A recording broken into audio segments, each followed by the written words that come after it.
기도합니다. 생명의 생명의 주님 고맙습니다. ขอบคุณพระบิดาแห่งความรัก 이 시간도 이 종을 사용하시고 ในชั่วโมงนี้ขอพระเจ้าใช้ข้าพเจ้าอีกต่อ 하나님의 말씀이 듣는 자들의 신비에 새겨지게 และขอให้ 하옵소서. พระคำของพระเจ้าถูกจารึกในจิตใจของทุกคน 예수님 ใน 이름으로 พระนามของ 기도합니다. พระเยซูคริสต์เจ้าอาเมน 하나님께서 우리에게 이 시간 주실 말씀은 요한계시록 1장 วิวรณ์บทที่1นะครับสำหรับพระเจ้าในเวลานี้นะครับ 4절부터 8절의 말씀을 ข้อที่4ถึงข้อที่8นะครับวิวรณ์บทที่1 1장 4절부터 8절 วิวรณ์บทที่1นะครับตั้งแต่ข้อที่4ถึงข้อที่8 4ถึง8นะครับเราจะอ่านนะครับข้าพเจ้านะครับโยนขอเรียนคริสตจักรทั้ง7ที่อยู่ในแคว้นเอเชียขอให้ท่านทั้งหลายได้รับพระคุณและสันติสุขจากพระองค์ผู้ทรงเป็นอยู่ผู้ทรงเคยเป็นอยู่และผู้ที่จะเสด็จมาและจากพระวิญญาณทั้ง7ที่เฝ้าอยู่หน้าพระที่นั่งของพระองค์และจากพระเยซูคริสต์พยานผู้ซื่อสัตย์ซึ่งเป็นผู้แรกที่ทรงเป็นขึ้นจากตายและเป็นผู้ทรงครอบครองเหนือบรรดากษัตริย์ในโลกพระองค์ทรงรักเราทรงปลดปล่อยเราจากบาปของเราด้วยพระโลหิตของพระองค์และทรงตั้งเราให้เป็นอาณาจักรและเป็นพวกปุโรหิตของพระเจ้าพระบิดาของพระองค์ขอพระเกียรติและอานุภาพจงมีแด่พระองค์สืบไปเป็นนิจอาเมนนี่แน่พระองค์จะเสด็จมาพร้อมกับหมู่เมฆและในตาทุกดวงจะเห็นพระองค์แม้แต่คนทั้งหลายที่แทงพระองค์และมนุษย์ทุกเผ่าพันธุ์ทั่วโลกจะคร่ำครวญเพราะพระองค์จะเป็นไปอย่างนั้นอาเมนพระเจ้าผู้ทรงเป็นอยู่ผู้ทรงเคยเป็นอยู่ผู้ที่จะเสด็จมาและผู้ทรงฤทธานุภาพสูงสุดตรัสว่าเราเป็นอัลฟาและโอเมก้า 아멘. 내일부터는 이렇게 줄을 딱딱 맞춰서 앉읍시다. เรา 이렇게 ตั้งแต่ 앞자리부터 พรุ่งนี้นะครับ 채워서. ขอให้ทุกคนนะครับมีระเบียบนะครับในการนั่งนะครับนั่งนะครับมันเป็นแถวไม่ให้มีที่นั่งที่ว่างๆนะครับก็นั่งนะครับให้เป็นดูเหมือนมีระเบียบอย่างนี้ระเบียบ 저희 교회에 가보시면 우리 성도들이 예배를 드릴 때 줄을 딱딱 맞춰서 앉습니다. ถ้าเราไปดูที่คริสตจักรของอาจารย์โคนะครับพี่น้องสมาชิกนะครับนั่งเป็นแถวนะครับยังมีระเบียบมากนะครับ 이것이 하나님 앞에 예배를 드리는 자세와 태도와 인격입니다. เพราะนี้เป็นท่าทีนะครับที่เราควรมีในการนมัสการของนมัสการพระเจ้านะครับ 이것이 하나님 앞에 하나님을 어떻게 대우해 드리느냐에 대한 하나님과의 관계인 겁니다. เพราะนี้เป็นนะครับได้แสดงความสัมพันธ์ระหว่างพระเจ้ากับเราด้วยนะครับ 하나님 앞에 예배를 드릴 때나 말씀을 드릴 때에 자세와 태도가 굉장히 ก็เลย 중요합니다. เมื่อเรานะครับนมัสการพระเจ้าหรือฟังคำตรัสของพระเจ้านะครับเราก็ต้องแสดงท่าทีที่เหมาะกับนะครับเวลานั้น 지금 자리를 옮기면 어수선하니까 내일 오전부터는 앞자리에 땅 때. 차곡차곡 챙겨서 พรุ่ง 앉읍시다. นี้นะครับถ้าตอนนี้ก็ย้ายที่นั่งก็จะมันวุ่นวายนะครับก็เลยตั้งแต่พรุ่งนี้นะครับขอให้ทุกท่านนั่งอย่างมีระเบียบเป็นแถวนะครับเป็นเหมือนดูเหมือนทหารนะครับทหาร 고개를 끄덕거려 주셔요. ใช่ไหมตอบสนองด้วยหัวก็ได้ 혹시 나는 오늘 지금 이 오후에 라면 나도 라면을 받고 싶은데 못 받아서 설교가 안 들어올 것 같다 하시는 분 손 들어 보셔요. มีใครบ้างไหมครับที่นะครับมันมีความเสียใจมากเพราะยังไม่ได้มาม่าเกาหลีนะครับมันอิจฉาอาจารย์สมศักดิ์อาจารย์โสรพงษ์ 오케이. 응. 자, 손 들어봐. โอเคนะครับโอเคยกมือได้ครับยกมือได้ 태국에서부터 한국에까지 비행기가 약 한 40만 원 정도 들어요. นะครับจากเกาหลีมาที่ไทยนะครับประมาณใช้เงินประมาณ 10,000 กว่าบาทนะครับ 그 비행기를 타고 한국에 오셔서 라면을 사가지고 오세요. นะครับก็ขอให้คนที่ยกมือนะครับปีนไปเกาหลีแล้วก็ซื้อมาม่าแล้วกลับมานะกลับมาครับ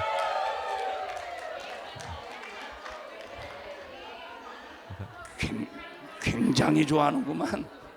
ก็ดีใจกันทำไม 이제 들읍시다. นะครับ 이제 โอเค 들읍시다. เราจะเรียนด้วยกันนะครับเรียนด้วยกัน 자, 하나님을 삼위일체 하나님이라고 แล้วก็บอก 합니다. ว่าพระเจ้าเป็นตุเรียกานุภาพใช่ไหมครับตุเรียกานุภาพ 삼위일체 하나님을 잘못 설명하면 아 이 사람은 타- 이단이야라고 정죄하기도 เราอ 합니다. ธิบายนะครับไม่ถูกนะครับเรื่องตรีเอกานุภาพของพระเจ้านะครับอาจจะถูกตัดสินว่าเขาเป็นคนสอนผิด 삼위일체에 대해서 설명할 때 잘못 설명해서 어떤 사람은 삼신론의 개념으로 บางคน 설명을 ก็ 하기도 เข้าใจ 하고 ผิดก็เลยอธิบายว่าอันนี้เป็นพระเจ้าสามองค์อย่างนี้นะครับ 어떤 사람은 삼위일체를 설명할 때 บางคน 양태론의 ก็ 개념을 เข้าใจ 가지고 ผิดก็เลย 설명하기도 อ 합니다. ธิบายว่านะครับอันนี้เป็นลักษณะสามอย่างอย่างนี้นะครับ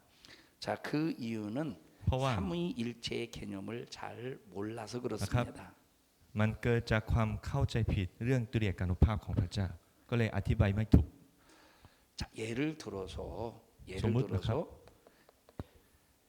물이 한 방울 있는데 มีน้ำหยดหนึ่งนะครับมีน้ำหยดหนึ่ง 이 물이 수증기도 되었다가 อันนี้ก็กลายเป็นนะครับมันอากาศก็ได้ใช่ไหมอากาศ 이 물이 기체도 되었다가 บางทีก็นะครับเป็นควานนะครับมันเรียกว่าอะไรควานมันต้มน้ำแล้วก็มีสีขาวนะ 이 물이 หมอก 이 물이 고체도 되었다가 บางทีก็มันน้ำเข็งด้วยใช่ไหมกลายเป็นน้ำเข็ง 하는 이 내용을 비유로 해서 삼위일체를 설명합니다. นะครับบางครั้งก็เราก็นะครับมันใช้คำเปรียบเทียบแบบนี้นะครับในเรื่องการตรีเอกานุภาพ 만약에 삼위일체를 이렇게 설명하면 แต่ถ้าเราอธิบายอย่างนี้ 이 설명을 양태론이라고 อัน 합니다. นี้เราเรียกว่ามันคำสอนผิดนะครับมันลักษณะสามอย่างของพระเจ้ามันคำสอนที่ไม่ถูกต้อง 성경에서 삼위일체를 설명할 때는 양태론으로 설명하지 เพราะ 않습니다. พระคัมภีร์นะครับมันสอนอย่างนี้ไม่ใช่นะครับมันสอนไม่ได้สอนอย่างนี้ 두 번째 성부 하나님, แล้ว 성자 예수님, 성령 하나님이 아니. 따로따로 존재하시는데 พระบิดาพระบุตรและพระวิญญาณบริสุทธิ์นะครับ 각자의 신성이 다르다라고 설명을 하게 되면 บางทีเรา 이것은 ก็ 삼신론이라고 합니다. อธิบายนะครับว่ามันลักษณะของพระบิดาอีกลักษณะหนึ่งแล้วก็ลักษณะของพระบุตรลักษณะของพระวิญญาณนะครับมันมีอย่างแตกต่างกันอันนี้ก็เป็นคำสอนที่ผิดเหมือนกัน 삼신론에 대한 설명은 잘못된 설명입니다. ก็เลยทั้งสองนี้นะครับเป็นคำสอนที่ไม่ถูกต้อง 자, 그러면 삼위일체는 어떤 개념을 가지고 있느냐? ก็เลยเราต้องเข้าใจนะครับเรื่องตรีเอกานุภาพของพระเจ้ายังไงดีครับ 성부 하나님이 계십니다. มีพระบิดาเจ้า 성자 예수님이 계십니다. แล้วพระเยซูพระบุตรองค์เดียวของพระเจ้า 성령 하나님이 계십니다. แล้วก็มีพระวิญญาณนะครับ 네, 성부 하나님, 성자 예수님, 성령 하나님께서는 각자 자기의 자리가 있다는 แล้วก็ 겁니다. นะครับพระบิดาก็มีพระที่นั่งมีที่สำหรับพระบิดาแล้วก็พระบุตรก็มีเหมือนที่นั่งนะครับสำหรับพระบุตรแล้วก็พระวิญญาณก็มีบทบาทของพระวิญญาณนะครับ 자, 그래서 성부 하나님이 성자 예수가 되었다가 성령 하나님이 되었다가 성자 예수님이 성부 하나님이 되었다가 성령 하나님이 되는 것이 아닙니다. แต่ไม่ใช่นะครับไม่ใช่ว่าพระบิดานะครับบางทีก็กลายเป็นพระบุตรก็กลายเป็นพระวิญญาณก็กลายเป็นพระเจ้าแบบนี้นะครับไม่ใช่แบบนี้นะครับ 성부 하나님은 성부 하나님으로서 존재합니다. พระบิดานะครับก็ดำรงอยู่เป็นพระบิดาเป็นรูปพระบิดา 성자 예수님은 성자 예수님으로서 แล้ว 존재합니다. พระบุตรก็ดำรงเป็นพระบุตรนะครับพระบุตร 성령 하나님은 성령 하나님으로서 แล้ว 존재합니다. พระวิญญาณก็ดำรงอยู่เป็นพระวิญญาณ 자, 그래서 성부 하나님의 인격이 있고 ก็เลยนะครับมันลักษณะของพระบิดาก็มี 성자 예수님의 인격이 있습니다. แล้วก็เหมือนบุคลิกภาพของพระบุตรก็มีอีกรูปหนึ่ง 성령 하나님의 인격이 และ 있습니다. บุคลิกภาพของพระวิญญาณก็มีอย่างต่างหาก 자, 그래서 성부 하나님은 인격으로서 존재하십니다. ก็เลยนะครับพระบิดาก็ดำรงด้วยบุคลิกภาพของพระองค์ 성자 예수님도 인격으로서 한 존재로 존재하십니다. พระบุตรก็ดำรงด้วยบุคลิกภาพของพระบุตรเอง 성령 하나님도 한 인격으로서 인격자로 พระ 존재하십니다. วิญญาณก็ดำรงอยู่นะครับด้วยบุคลิกภาพของพระวิญญาณเองด้วย 자, 그리고 성부 하나님에게는 신성이 있습니다. แล้วในนะครับบุคลิกภาพของพระบิดาก็มีความเป็นพระเจ้า 역시 성자 예수님에게도 신성이 있습니다. แล้วก็ในพระบุตรก็มีความเป็นพระเจ้า 성령 하나님에게도 신성이 ในพระวิญ 있습니다. ญาณก็มีความเป็นพระเจ้า 성부 하나님에게 있는 신성, 성자 예수님에게 있는 신성, 성령 하나님에게 있는 신성은 각자에게 존재한다는 แล้วก็ 겁니다. ความเป็นพระเจ้านะครับมันมีอยู่นะครับทั้งสามประภาคนะครับพระบิดาพระบุตรพระวิญญาณนะครับ 근데 이 인격은 완벽하게 하나입니다. แล้วก็บุคลิกภาพของสามประภาคนี้นะครับเป็นอันเดียวกัน 이 신성은 완벽하게 하나입니다. ก็เลยความเป็นพระเจ้านะครับเป็นอันเดียวกันนะครับ 성부 하나님으로서 존재하고 성자 예수님으로서 존재하고 성령 하나님으로서 각자 존재하시는데 인격으로서는 완벽하게 하나라는 ก็ 겁니다. คือบุคลิกภาพของพระเจ้านะครับเป็นหนึ่งเดียวกันนะครับไม่ว่ามีรูปลักษณะของสามประภาคนะครับเป็นที่แตกต่างกัน 신성으로서는 완벽하게 하나라는 겁니다. ก็คือความเป็นพระเจ้านะครับเหมือนกันนะครับเป็นสิ่งเดียวกัน 요한복음 ในสามประภาค 요한복음 1장 1절을 보면 태초에 말씀이 계시니라. ในยอห์นบทที่หนึ่งข้อที่หนึ่งนะครับเท่าไหร่ครับมีพระวจนะของพระเจ้าตั้งแต่ปฐมกาลตั้งแต่แรกมีพระวจนะของพระเจ้า 이 말씀이 하나님과 함께 있다 แล้ว 이렇게 พระวจนะ 말씀하고 ของพระเจ้า 있습니다. ดำรงอยู่กับพระบิดานะครับตั้งแต่ปฐมกาล 함께라는 말은 헬라어로 프로스라는 อยู่ 말입니다. ด้วยกันนะครับภาษากรีกว่า pros 이 프로스의 헬라어 원 뜻은 어떤 뜻이냐면 แล้วความหมายแรกนะครับของคำว่า pros 얼굴과 얼굴을 맞대다라고 하는 ก็คือ 뜻을 นะครับ 가지고 있습니다. หน้าต่อหน้าหมายความว่าหน้าต่อหน้า 얼굴과 얼굴을 맞댈 때 하나입니까 둘입니까? หน้าต่อหน้านะครับมันหมายถึงความเป็นหนึ่งเดียวหรือความเป็นสองนะครับ 이쪽 얼굴하고 이쪽 얼굴하고는 둘이에요 하나예요. หน้าคนนี้ก็มีหน้าของฝ่ายนี้ก็มีใช่ไหมอย่างต่างหาก 대답을 해보세요. ตอบสิครับตอบสิทุกอย่าง 둘입니다. ใช่ครับสองนะครับสอง 그것이 헬라어에서 말하는 프로스 อันนี้นะครับ 라고 하는 겁니다. คำว่า pros นะครับภาษากรีก pros ก็หมายถึงต่อหน้าหน้าต่อหน้า 그래서 말씀과 하나님은 말씀으로서 존재하고 ก็เลยพระวจนะ pros พระเจ้านะครับก็คือพระวจนะก็ดำรงเป็นพระวจนะแล้วพระเจ้าก็ดำรงเป็นพระเจ้า 하나님으로서 존재하는데 แต่ 이 말씀이 하나님께 속했다거나 하나님이 이 말씀에 속한 것이 아닙니다. นะครับก็พระวจนะของพระเจ้านะครับมันอยู่ในพระเจ้ามันไม่ได้หมายความว่าพระเจ้าอยู่ในพระวจนะของพระเจ้า 말씀이 곧 하나님이고 하나님이 곧 말씀입니다. ก็คือพระวจนะของพระเจ้าคือพระเจ้าและพระเจ้าเป็นพระวจนะของพระเจ้า 하나님의 말씀은 인격으로 존재하는 겁니다. ก็คือพระเจ้าดำรงเป็นบุคลิกภาพของพระเจ้า 그와 같은 인격적인 존재로 하나님이 또 존재한다는 거예요. ก็เลยด้วยบุคลิกภาพของพระเจ้านะครับพระเจ้าดำรงอยู่จริง 그 말씀이라는 인격과 하나님이라는 인격이 얼굴과 얼굴을 맞대다라고 하는 개념이 프로스라는 ๆก็เลย 겁니다. บุคลิกภาพของพระวจนะกับบุคลิกภาพของพระเจ้านะครับอยู่แบบหน้าต่อหน้านะครับ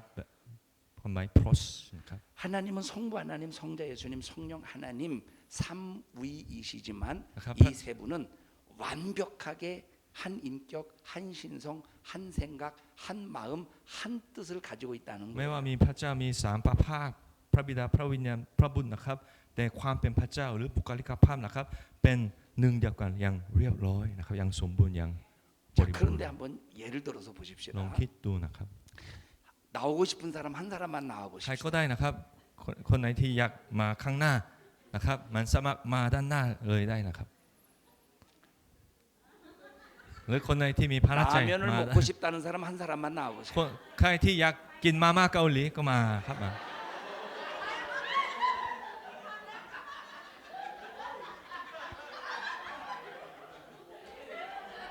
엄청나게 부담되네. อาจารย์โคมีพระราชใจหนักตอนนี้นะครับรู้สึก 한 사람만 나오라고 그랬더니 두, 아, 저 세 뭐가 사람 능콘 나와가지고 나갑, 참 능콘. 곤란하네. ให้มาหนึ่งคนได้มาสามคนเลย 처음에 나왔으니까 우리 사람으로 합시다. ก็เอา 라면 좀 가져와 คน 라면 นี้ 좀. ก่อน 딱 하나만 가지고 เอา 하나만 มาม่าหนึ่งอันนะครับ 들어가시오. 미안한데 ขอเชิญ 들어가시오. กับ 죄송. 자, 잠깐 뭐 좀 하나 줘라. 그냥 저기 비타민이라도 줘. 비타민이라도. มาม่าก็ไม่ 두 개 줘. 그냥 비타민이라도. ไม่พร้อมนะครับมันเตรียมวิตามินนะครับให้ 주느라고 시간 다가갔네. 설교는 안 하고. นะครับต้องรีบสอนนะครับแต่ 나왔으니 그냥 ใช้ 하나. เวลากับการมอบของเยอะไป เชิญกลับนะครับ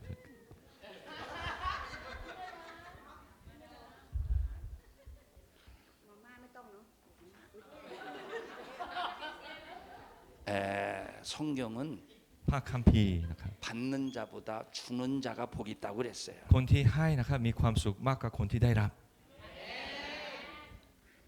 받는 자보다 주는 자가 복이 있어요. ก็คือคนที่ให้นะครับ 자, นะครับมีพระพรมากกว่าคนที่ได้รับ 예를 들어 보십시다. สมมุตินะครับ 우리 이름이 뭐지? ชื่ออะไรครับ 시나바? 샤나바? 샤나바. ชนะภา 차나바. 우리 차나바. คน 우리 อา 차나바는 จารย์ช 지금 นะภา 한 사람으로 존재해요. 두 사람으로 ตอนนี้ก็เป็น 존재해요. คนเดียวเหรอ 세 ครับหรือ 사람으로 เป็น 존재해요. สองคนหรือเป็นสามคนนะครับ คนเดียวฮันสาระ 한 사람이에요. 근데 한 사람인데 이 속에 들어있는 인격은 한 개일까요? 두 개일까요? 레오나카? 세 개일까요? บุคลิกภาพของคุณชนภานะครับ 여러 มี 개일까? หนึ่งบุคลิกภาพหรือมีสองหรือสามหรือมีมากกว่านั้น หลาย เยอะเหรอ 여러 개입니다. เยอะเหรอ 어떤 때는 기분이 좋아서 บางทีก็มัน ดีใจ 했다가 มากหัวเราะยังมีความสุข 어떤 때는 똑같은 상황인데 แต่บางทีก็มันแสดงความโกรธง่าย 어떤 때는 똑같은 일인데 울었다가 เป็นปัญหาเดียวกันนะครับ แต่การตอบสนองอาจจะ 어떤 แตก 때는 ต่างกัน 똑같은 일일 때 บางทีก็ 웃었다가 ร้องไห้บางทีก็หัวเราะในสถานการณ์เดียวกัน 어떤 때는 똑같은 사람인데 미워했다가 บางครั้งเป็นคนเดียวกันบางทีก็มันเกลียดชัง 어떤 사람은 똑같은 사람인데 แต่ 사랑했다가 บางทีก็รักนะครับอย่างนี้ 그 이유가 뭐죠? เพราะว่าอะไรครับมีสาเหตุอะไร 인격이 포화. 여러 개이기 때문에 그런 มี 거예요. บุคลิกภาพนะครับ มันอยู่รวมกันในตัวของคนคนหนึ่ง 그래서 믿을 수 없는 게 인간이야. ก็เลยนะครับคนนะครับเป็นคนที่ไม่น่าเชื่อถือนะไม่น่าเชื่อ ไม่ใช่คนมนุษย์นะครับมนุษย์ทุกคนเป็นที่ไม่น่าเชื่อ 왜 믿을 수 없는 게 เพราะ 인간이죠? ว่าอะไรครับ เพราะว่า 왜 믿을 수 없는 게 왜 인간이에요? มนุษย์เป็นที่ไม่น่าเชื่อเพราะอะไรครับ 인격이 여러 개이기 때문에 그런 เพราะว่า 거예요. มีบุคลิกภาพมีลักษณะหลายอย่างนะครับ อยู่รวมกันใน 어떤 때는 웃으면서 하하 บางครั้งก็มัน 알았어 내가 หัวเราะ 해줄게 นะครับมัน 하고 ใจดี 약속합니다. มากนะครับมันอินดีมาก 근데 어떤 때는 이렇게 약속을 해놓고 야 이 새끼 ๆ แต่ 내가 บางทีก็ 언제 약속했냐 นะครับ 하고 มันแสดง 승질을 แล้วก็โม 냅니다. โหแสดงความไม่พอใจนะครับ ในสถานการณ์เหมือนกันนะครับ 그런 적 있었어 없었어요? เคยเป็นอย่างนี้หรือเปล่าครับเคยเป็นอย่างนี้หรือเปล่า가끔 그런답니다. 가끔 그런 게 아니라 자주 그럴 겁니다. 가끔 그런 것이 아니라 자주 그럴 겁니다. อา 자주. จารย์ก็คาดว่าไม่ใช่บางครั้งบ่อยครั้งนะครับบ่อยครั้ง 자, 이유가 뭐냐? เพราะว่าอะไรครับเพราะว่าอะไร 인격이 여러 개이기 เพราะ 때문에 บุคลิก 그렇다는 ภาพ 거예요. หลากหลาย 라면 ดำรงอยู่ 가져와. เอามาม่า 라면 가져와. มาม่ายังดีใจก็ 아니 뜯어가지고 한 가닥만 주려고. แล้วก็อาจารย์ก็มันฉีกแล้วก็เปิดแล้วก็อยากให้มันเส้นเดียวนะครับเส้นหนึ่งเส้นเดียว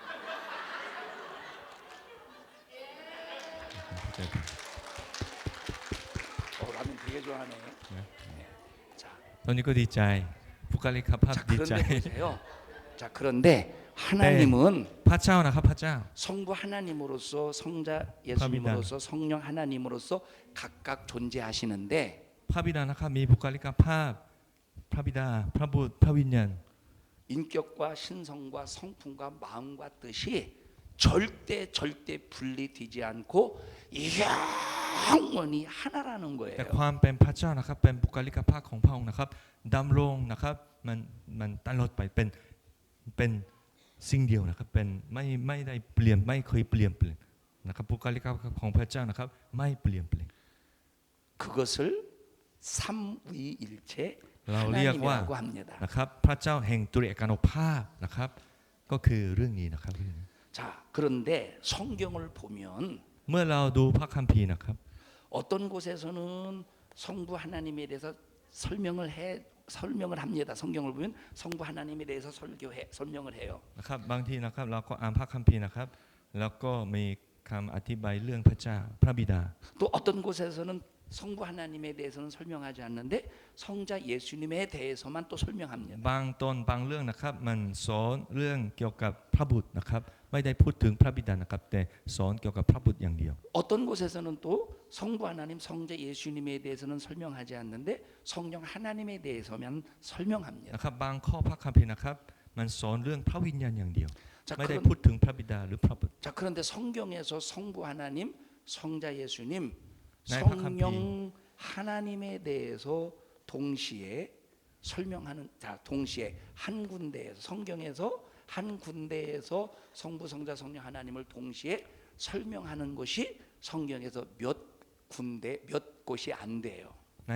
ทางพระคัมภีร์ทั้งเล่มนะครับมีบางข้อนะครับที่สอนเรื่องพระบิดาพระบุตรและพระวิญญาณบริสุทธิ์ในพร้อมๆกันนะครับในขณะเดียวกัน 이해하십니까? เข้าใจไหมครับ 그 중에 하나가 여러분과 함께 읽은 요한계시록 1장 4절부터 8절에 있는 ครับวิวรณ์บท 말씀이에요. ที่1ข้อที่4ถึงข้อที่8นะครับที่เราอ่านเมื่อกี้ด้วยกันนะครับอันนี้เป็นเรื่องคำสอนเกี่ยวกับพระบิดาพระบุตรพระวิญญาณในนะครับมันข้อเดียวกัน 그 요한계시록 1장 4절부터 8절의 말씀을 보면 성부 하나님이 나오고 미 성자 파비다. 예수님에 대해 설명하고 พระบุตรก็มี 성령 하나님에 대해서 설명하는 곳이라는 แล้ว 겁니다. ก็มีคำอธิบายเรื่องพระวิญญาณด้วยนะครับในวิวรณ์บทที่1นะครับ 고린도전서 12장 은사에 관해서 나오는 고린도전서 12장에 있는 말씀에서도 성부 성자 성령 하나님에 대해서 한 군데에서 설명하고 있습니다. แล้วก็1โครินธ์บทที่12นะครับมีข้อพระคัมภีร์ใน1โครินธ์เช่นเดียวกันนะครับเรื่องพระบิดาพระบุตรพระวิญญาณพร้อมๆกัน 에베소서 1장에서도 성부 성자 성령 하나님에 대해서 한 군데에서 แล้วก็ 설명하고 เอเฟ 있습니다. ซัสบทที่1ก็เหมือนกันนะครับมีข้อหนึ่งนะครับที่เกี่ยวกับพระบิดาพระบุตรพระวิญญาณ 이렇게 몇 군데 외에는 성부 많고. 성자 성령 하나님이 동시에 등장해서 설명하는 것이 성경에는 없다는 거예요. นะครับมีบางข้อเท่านั้นนะครับในพระคัมภีร์ทางเล่มนะครับเกี่ยวกับเรื่อง3พระภาคนะครับอย่างพร้อมๆกัน 자 그러면 요한계시록 1장 여기 4절부터 8절에 있는 말씀에서 แล้วยอห์นบทที่1ข้อที่4ถึง8นะครับ 처음부터 삼위일체 성부 성자 성령 하나님에 대해서 말씀하고 있는 이유가 뭘까요? แล้วตั้งแต่วิวรณ์บทที่1บทแรกเลยนะครับมันเริ่มพูดถึงพระบิดาพระบุตรพระวิญญาณ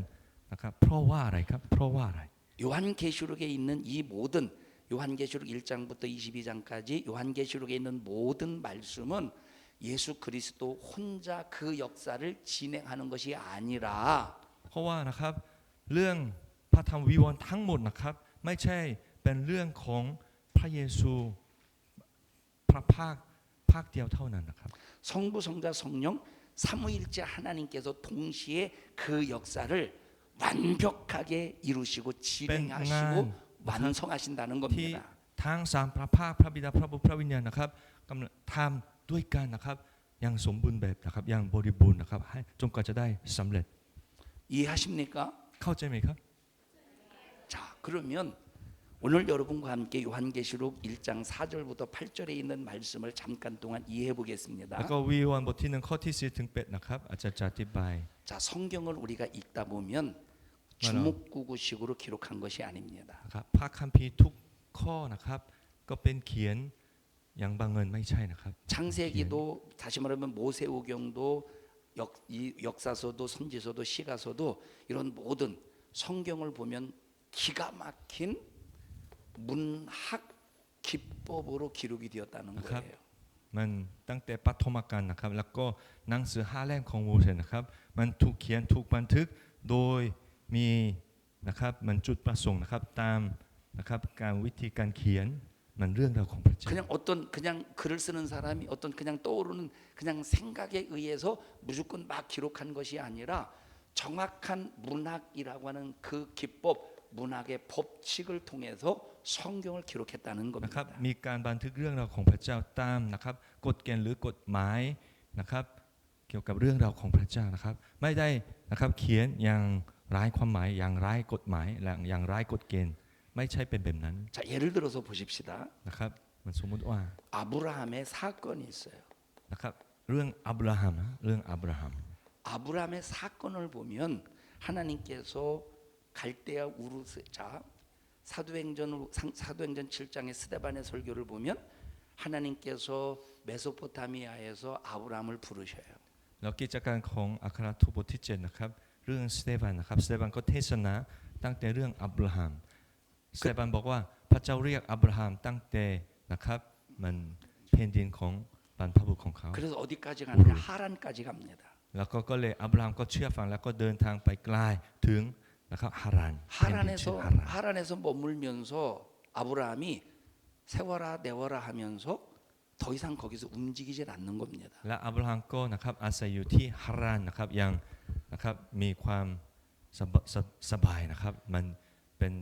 ระยะเวลานานด้วยนะครับ 그래서 하나님께서 아브라함이 75세가 되었을 때 하란 땅에서 아브라함을 다시 부릅니다. ก็เลยพระเจ้าเรียกอับราฮัมอีกรอบหนึ่งนะครับตอนที่อับราฮัมอาศัยอยู่ที่แผ่นดินฮารานนะครับ 그리고 그때 아브라함이 하란에서 갔던 곳이 어디죠? แล้วก็อับราฮัมก็เชื่อฟังแล้วก็เดินทางไปที่ไหนครับจากฮารานไปที่ไหนครับ 어디요? 하란에서 아브라함이 옮겼던 장소가 어디예요? จากฮารานไปที่ไหนครับ 아니, 이 사람들이 성경을 อ่านพระคัมภีร์ด้วยที่ไหนครับ 에? 가나안이라 이 말이에요. 어디요? คานาอันใช่ไหม 가나안입니다. 그런데 아브라함이 가나안에서 이렇게 살다가 뭘 만나느냐면 แล้วอับรา 기근을 ฮัม 만나요. ก็ได้เผชิญการ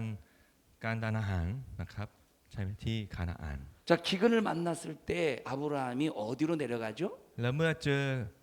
การทานอาหารนะครับแล้วก็อับราฮัมก็ลงไปที่ไหนอียิปต์ 아, 애굽으로 내려가요. แอกุบอียิปต์ 자, 애굽으로 내려가서 누구를 만나느냐? แล้วเขาก็เจอ 바로를 만납니다. พบกษัตริย์ฟาโรห์นะครับฟาโรห์ 자, 근데 바로에게 자기 아내를 누이라고 속여서 바로에게 뭐가 임합니까? แล้วอับราฮัมก็มันพูดไม่จริงใช่ไหมครับภรรยาของเขาเป็นน้องสาวของเขานะครับให้ฟาโรห์สบายใจใช่ไหมก็เลย 재앙이 만다 이 말이에요. อะไรเกิดขึ้นกับฟาโรห์นะครับก็คือภัยพิบัตินะครับมันโทษก็เกิดขึ้นในฟาโรห์ 그 재앙으로 인해서 아브라함이 많은 재물을 가지고 나옵니다. นะครับเมื่อโทษนี้เกิดขึ้นแล้วนะครับสุดท้ายอับราฮัมก็ได้รับมันของมากมายนะครับจากแผ่นดินอียิปต์ 그리고 창세기 14장에 보니까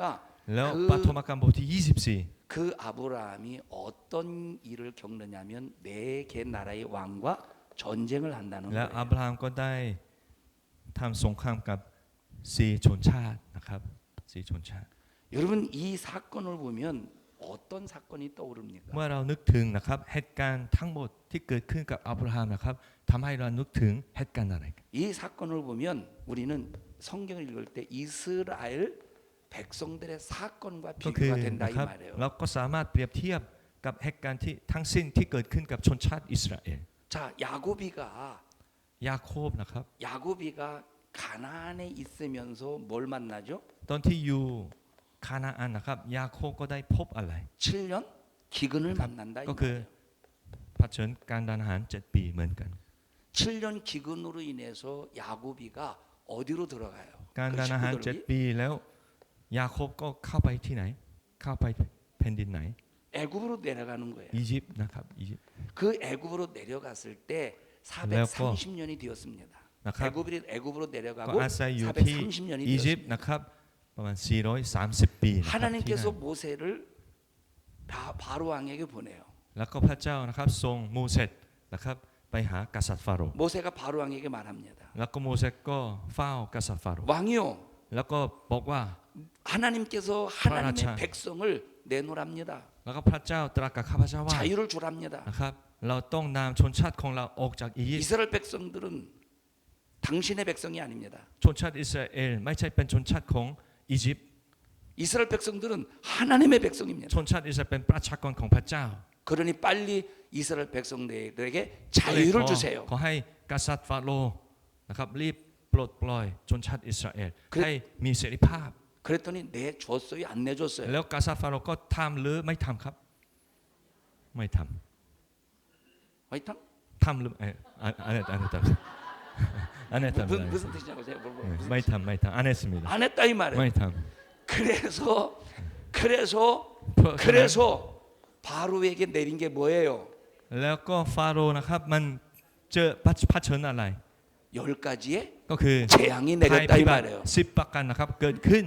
กับฟาโรห์ 뭐가 แผ่นดิน 내렸어요? อียิปต์ 열 가지의 ภัยพิบัติ 재앙이 내린 거예요. ภัยพิบัติ10 ประการนะครับโทษ 10 อย่าง 그 마지막 재앙 장자가 죽어가는 그 재앙을 통해서 이스라엘 백성들이 뭘 가지고 แล้ว 나옵니까? ภัยพิบัติครั้งสุดท้ายก็คือปัสกาใช่ไหมครับแล้วก็ทำให้ชนชาติอิสราเอลได้รับของมากมาย 어마어마한 많은 재물을 ม 가지고 หาศาล 나왔다는 มากมาย 거예요. จริง 그리고 이스라엘 백성들이 광야 애굽에서 나와서 광야에서 첫 번째 만난 사건이 어떤 ๆ 사건이냐면 แล้วชนชาติจะออกจากอียิปต์แล้วก็ได้เผชิญเหตุการณ์อะไรได้เจอเหตุการณ์อะไรครับ 아말렉과의 핵간 렉. 전쟁이라는 ก็ 거예요. คือสงครามกับชาวอามาเลกนะครับอา 자 มาเลก 그러면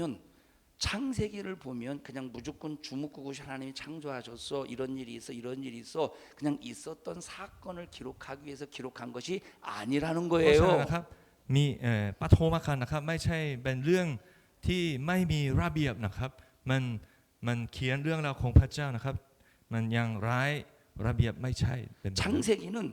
어려움 당하고 고통을 당하고 괴로움을 당했던 이스라엘 백성들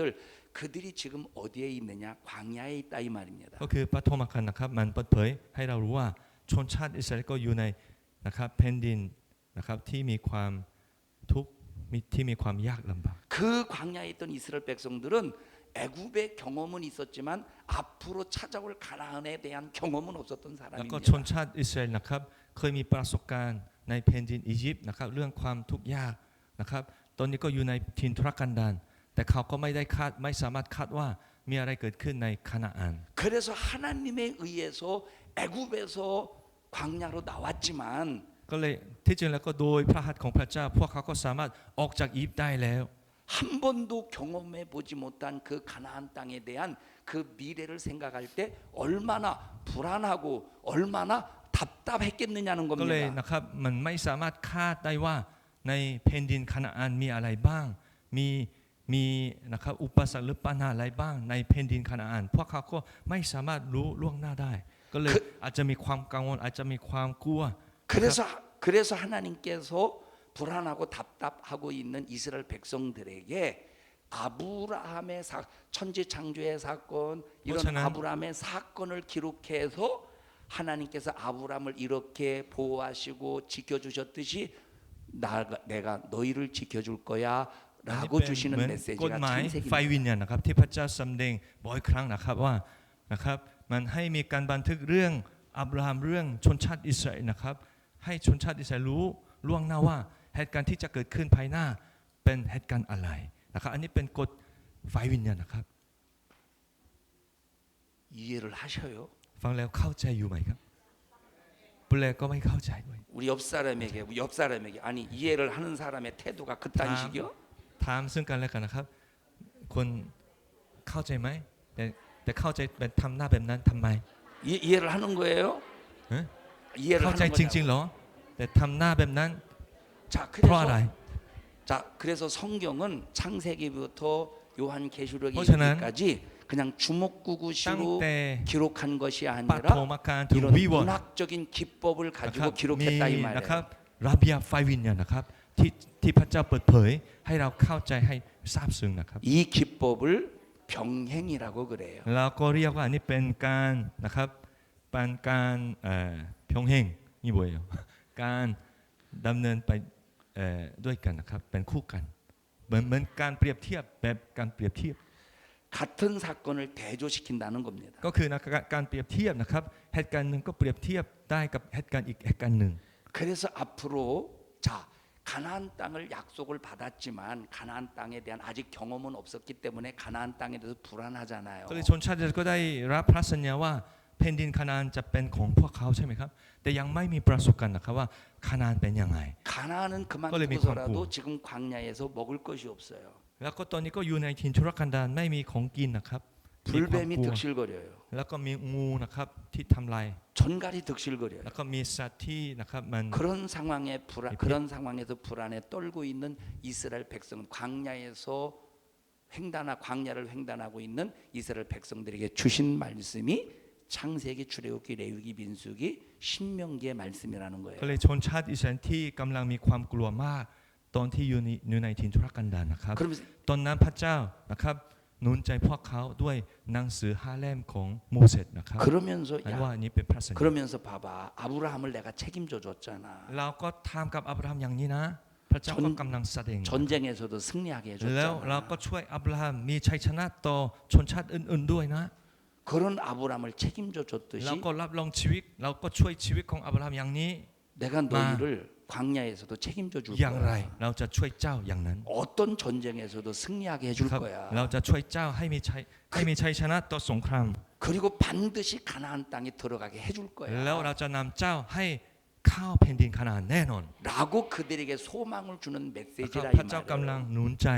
ประชาชนชนชาติอิสราเอล 그래서 이것을 우리에게 적용시킬 때는 เมื่อเราประยุกต์ใช้กับชีวิตของเรา 이스라엘 백성들에게 먼저 적용시키고 그 다음에 우리에게 ก็เลยเรา 적용시켜야 ต้อง 된다는 거예요. รู้จักป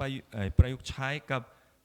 ชนชาติอิสราเอลก่อนนะครับแล้วก็เราก็สามารถประยุกต์ใช้กับชีวิตของเราได้ 이스라엘 การเปรียบเทียบ 광야에 있던 이스라엘 백성들이 아직 가나안 땅에 안 들어갔듯이 ชนชาติยังอยู่ในถิ่นทุรกันดารยังไม่เข้าแผ่นดินคานาอัน 우리도 지금 천국에 아직 들어갔어요? 안 เราก็เหมือน 들어갔어요? กันนะครับเราก็อยู่ในโลกใบนี้เราก็เข้าสวรรค์แล้วหรือยังครับยังใช่ไหม 안 들어갔기 때문에 라고 양. 광야와 같은 이 세상에서 사는 것이 굉장히 그래. 힘들고 어렵고 แล้วก็มี 고통스럽다 이 말이에요. ความเหน็ดเหนื่อยบ้างความทุกข์ใจบ้างความกลัวบ้าง ตอนที่เราอยู่ในโลกใบนี้ 때로는 불안하다 이 말이에요. บางทีก็ความนะครับมันวุ่นวาย 내가 하나님의 말씀에 명령에 의해서 살기는 사는데 แม้ว่าเราก็ตั้งใจทำตามพระคำของพระเจ้า 과연 이 말씀대로 산다고 해서 뭐 진짜 천국이 내게 주어지나? 때방 라고 티- 하는 의구심이 들 때도 เราก็ 있다 이 สงสัย 말이에요. ว่าแม้ว่าข้าพเจ้าตั้งใจใช้ชีวิตตามพระคำของพระเจ้า ทุกวันแต่เราจะเข้าสวรรค์ เราจะเข้าแผ่นดินคานาอันจริงๆหรือได้ไหม 그때 우리가 요 사건을 통해서 깨닫는 เมื่อนั้น 거예요. นะครับเราก็ต้องนึกถึงเหตุการณ์นะครับที่ถูกบันทึกไว้ในพระคัมภีร์ 아브라함을 책임졌던 ตั้งแต่ 하나님 อับราฮัมที่พระเจ้าช่วยให้รอด 이스라엘을 책임져 주시고 แล้วก็พระเจ้าช่วยชนชาติอิสราเอลให้ร 그래서 อด 그래서 가나안에 그래서 광야에서 살아남게 하시고 가나안에 들어가게 하신다 이 말이에요. ก็เลยชนชาติอิสราเอลก็ได้รอดในถิ่นทุรกันดารแล้วก็จนกว่าจะได้เข้าคานาอันด้วย 그리고 가나안 전쟁에서 승리하게 แล้ว 하신다 이 말이에요. พระเจ้าให้ชนชาติอิสราเอลชัยชนะต่อชนชาติคานาอัน 그렇게 이스라엘에게 역사하셨던 그 하나님이 오늘날 아직 가보지는 않았지만 아직 가지는 않았지만 천국을 소망하며 신앙생활은 우리에게 메시지로 주시는 เพ 거예요. ราะฉะนั้นพระเจ้าเคยช่วยอับราฮัมเคยช่วยชนชาติอิสราเอลนั้นนะครับจะช่วยชีวิตของเราในวันนี้ด้วยนะครับ อันนี้เป็นพระสัญญานะครับสำหรับชีวิตทุกวันนี้นะครับ 이스라엘을 책임지셨던 하나님이 천국을 소망하며 사는 너희들을 책임질 거야. พระเจ้านะครับที่เคยช่วยชนชาติอิสราเอลจะช่วยชีวิตที่มีความหวังในพระเจ้าในชีวิตนี้นะครับจะช่วยแน่นอน 이 기근 때문에 먹을 것이 없어? แม้ว่ามีอยู่ในการดานอาหารมาก 하나님이 책임져 주셨듯이 천국을 소망하며 사는 너희들을 하나님이 책임져 줄 ๆพ 거야. ระเจ้าจะช่วยพวกเขาอย่างไรพระเจ้าจะช่วยเจ้าอย่างนั้น 너희들이 지금 세상과 전쟁하고 있냐? ตอนนี้มี 걱정하지 สง 마. ครามกับศัตรูเหรออย่ากังวลเลยอย่าวุ่นวายอย่าหวันไหว 아말렉과의 전쟁에서 승리케 하신 하나님이 너희들을 세상 전쟁에서 승리케 하실 พระเจ้า 거야. ที่เคยช่วยชนชาติอิสราเอลให้ชนะศัตรูอามาเลกนะครับจะช่วยชีวิตของเราให้มีชัยชนะเช่นนั้นเช่นกัน 이런 문학적인 기법을 뭐라고 말하느냐면 병행, 대조랍, ก็เลย 대조랍, การเปรียบ 대조랍한다 이 เทียบนะครับ 말이에요. การเปรียบเทียบนะครับเป็นวิธีการบันทึกเรื่องราวของพระเจ้าในพระคัมภีร์นะครับการเปรียบเทียบ 그래서 성경은 이런 기가 막힌 문학적인 작품으로 기록된 เพราะฉะนั้น 겁니다. นะครับพระคัมภีร์นะครับเต็มไปด้วยนะครับวิธีแบบนี้นะครับการเปรียบเทียบที่มีฝีพระหัตถ์ของพระที่เป็นฝีพระหัตถ์ของพระเจ้า 여러분에게 이 얘기를 왜 하겠습니까? อาจารย์ก็เล่าเรื่องนี้เพราะอะไรครับ 요한계시록 1장 4절부터 8절에 있는 말씀도 히브리인들이 사용하고 있는 문학적인 เพ 기법으로 ราะว่า 기록하고 있다는 거예요. วิวรณ์บทที่1ข้อที่4ถึงข้อที่8นะครับที่เราอ่านด้วยกันนะครับนั้นก็มีวิธีไฟวิญญาณแบบนี้ระเบียบไฟวิญญาณแบบนี้เหมือน 그 กัน 기법 요한계시록 1장 4절부터 8절에 기록된 그 문학적인 기법을 뭐라고 말하냐면 인클루지오라고 그래 영어로 เรานะครับ 인클루지오 เรียกกันนะครับบันทึกแบบนี้นะครับการเปรียบเทียบแบบนี้ inclusio 이것을 리아과 한국말로 인클루지오. 숨이 상관법이다 이렇게 말합니다. ก็คือ 숨이랑 นะครับเป็น 머리와 뺀 꼬리가 위티. 같다라는 뜻이에요. การบันทึกนะครับแบบการเปรียบเทียบก็คือนะครับมันหัวกับหางเป็นเหมือนกันนะครับ 이해하십니까? เข้าใจไหมครับฮะมันท 뭐 ำหัวนะครับมันให้เป็นเหมือนกับหาง 머리에 있는 내용과 꼬리에 있는 내용이 같은 거예요. 이นะครับ 인클루지오 ก็ 기법이. คือนะครับเนื้อหาอะไรในหัวนะครับก็จะเป็นนะครับเหมือนเนื้อหาในหาง 자, 그래서 가운데에서 요 머리와 꼬리가 있는 그 내용, 요 가운데 있는 내용이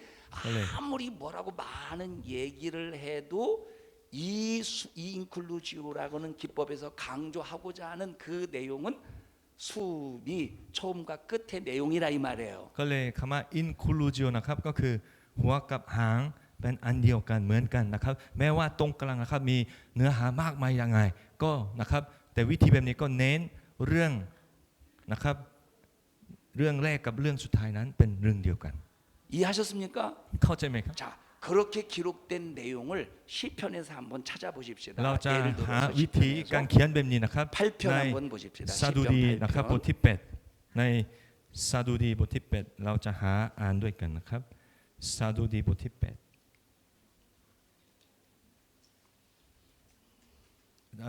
사도행전인가요? 시편 시편. 8편 8 8편 ซาดูดีบทที่8นะครับซาดูดีบทที่8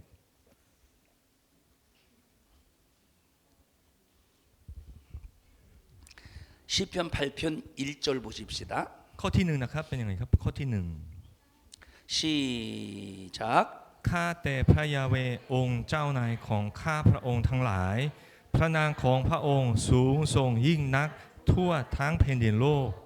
พระองค์ทรงตั้งพระสิริของพระองค์ไว้เหนือฟ้าสวรรค์ 자, 1절만 읽었죠? 거짓말. 1절만. 네. 자, 1절을 보면 여호와 우리 주여 주의 이름이 온 땅에 그리 아름다운지요라고 하는 내용이 나온다 이 ก็ข้อที่ 말이에요. 1ก็เป็นอย่างนี้ใช่ไหมครับก็คือมันสูงส่งยิ่งนักทั่วทั้งแผ่นดินโลก ตั้งพระสิริของพระองค์ไว้เหนือฟ้าสวรรค์ 그리고 마지막 절을 보십시다. แล้วข้อสุดท้ายนะครับของซาดูดีบทที่ 마지막 절 시작 8ข้าแต่พระยาเวห์องค์เจ้านายของข้าพระองค์ทั้งหลาย พระนามของพระองค์สูงส่งยิ่งนักทั่วทั้งแผ่นดินโลก 같아요 달라요. เป็นข้อความเหมือนกันหรือไม่เหมือนกัน อันนี้เป็นวิธีการ inclusio 1절과 여기 지금 1절과 9절의 말씀이 내용이 같아요 달라요. ข้อที่1กับข้อที่9ข้อสุดท้ายนะเป็นข้อเดียวกันเป็นความหมายเดียวกันหรือเปล่าครับเหมือนกันเหมือนกันหรือไม่เหมือนกัน같답니다. 아이 대답 좀 시원하게 해봐. ตอบชัดๆนะครับตอบชัดๆเหมือนกัน같습니다. 여러분이 대답을 시원하게 안 해서 내가 속 터져 죽으려고 그래요. นั้นผู้เรียนก็ตอบไม่ชัดก็เลยอาจารย์ก็มัน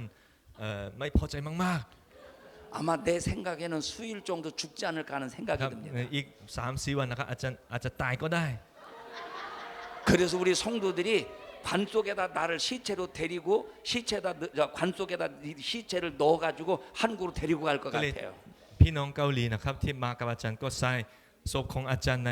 นะครับอะไรนะฟังอะไรแล้วก็ไปเกาหลี 그러니까 นำ 속 ไปเกาหลี 터지게 하지 말고 허사는 대답을 잘해주세요. ขอให้นะครับตอบชัดๆนะครับตอบชัดๆด้วยเสียง 여러분이 대답을 안 해서 나를 속 터져 죽이면 여러분은 경찰에 아마 붙잡혀 갈 겁니다. นะครับถ้า 나를 죽인 ตอบไม่ชัด 살인죄. นะครับตำรวจอาจจะจับนะครับเพราะว่าอาจารย์อาจจะตายก็ได้ เพราะนักผู้เรียนนะครับตอบไม่ชัดจริง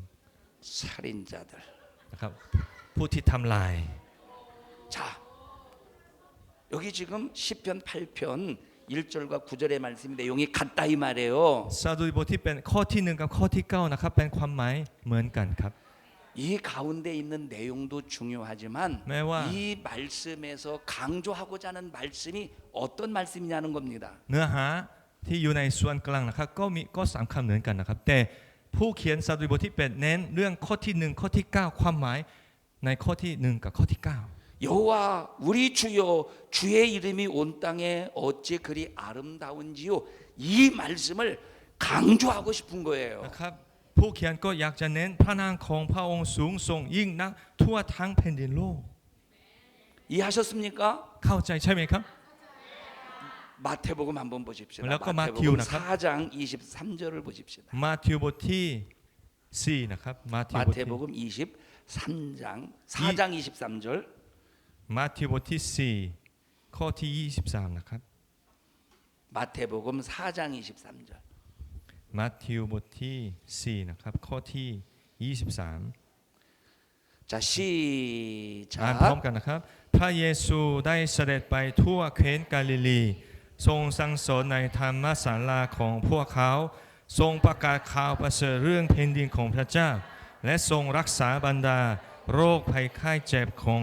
ชาวเมืองให้หาย 자, 이 말씀을 보면 예수님께서 행하신 정말로 중요한 사건 세 가지가 있어요. ในข้อ 그 นี้นะครับ 사건이 바로 뭐냐면 มี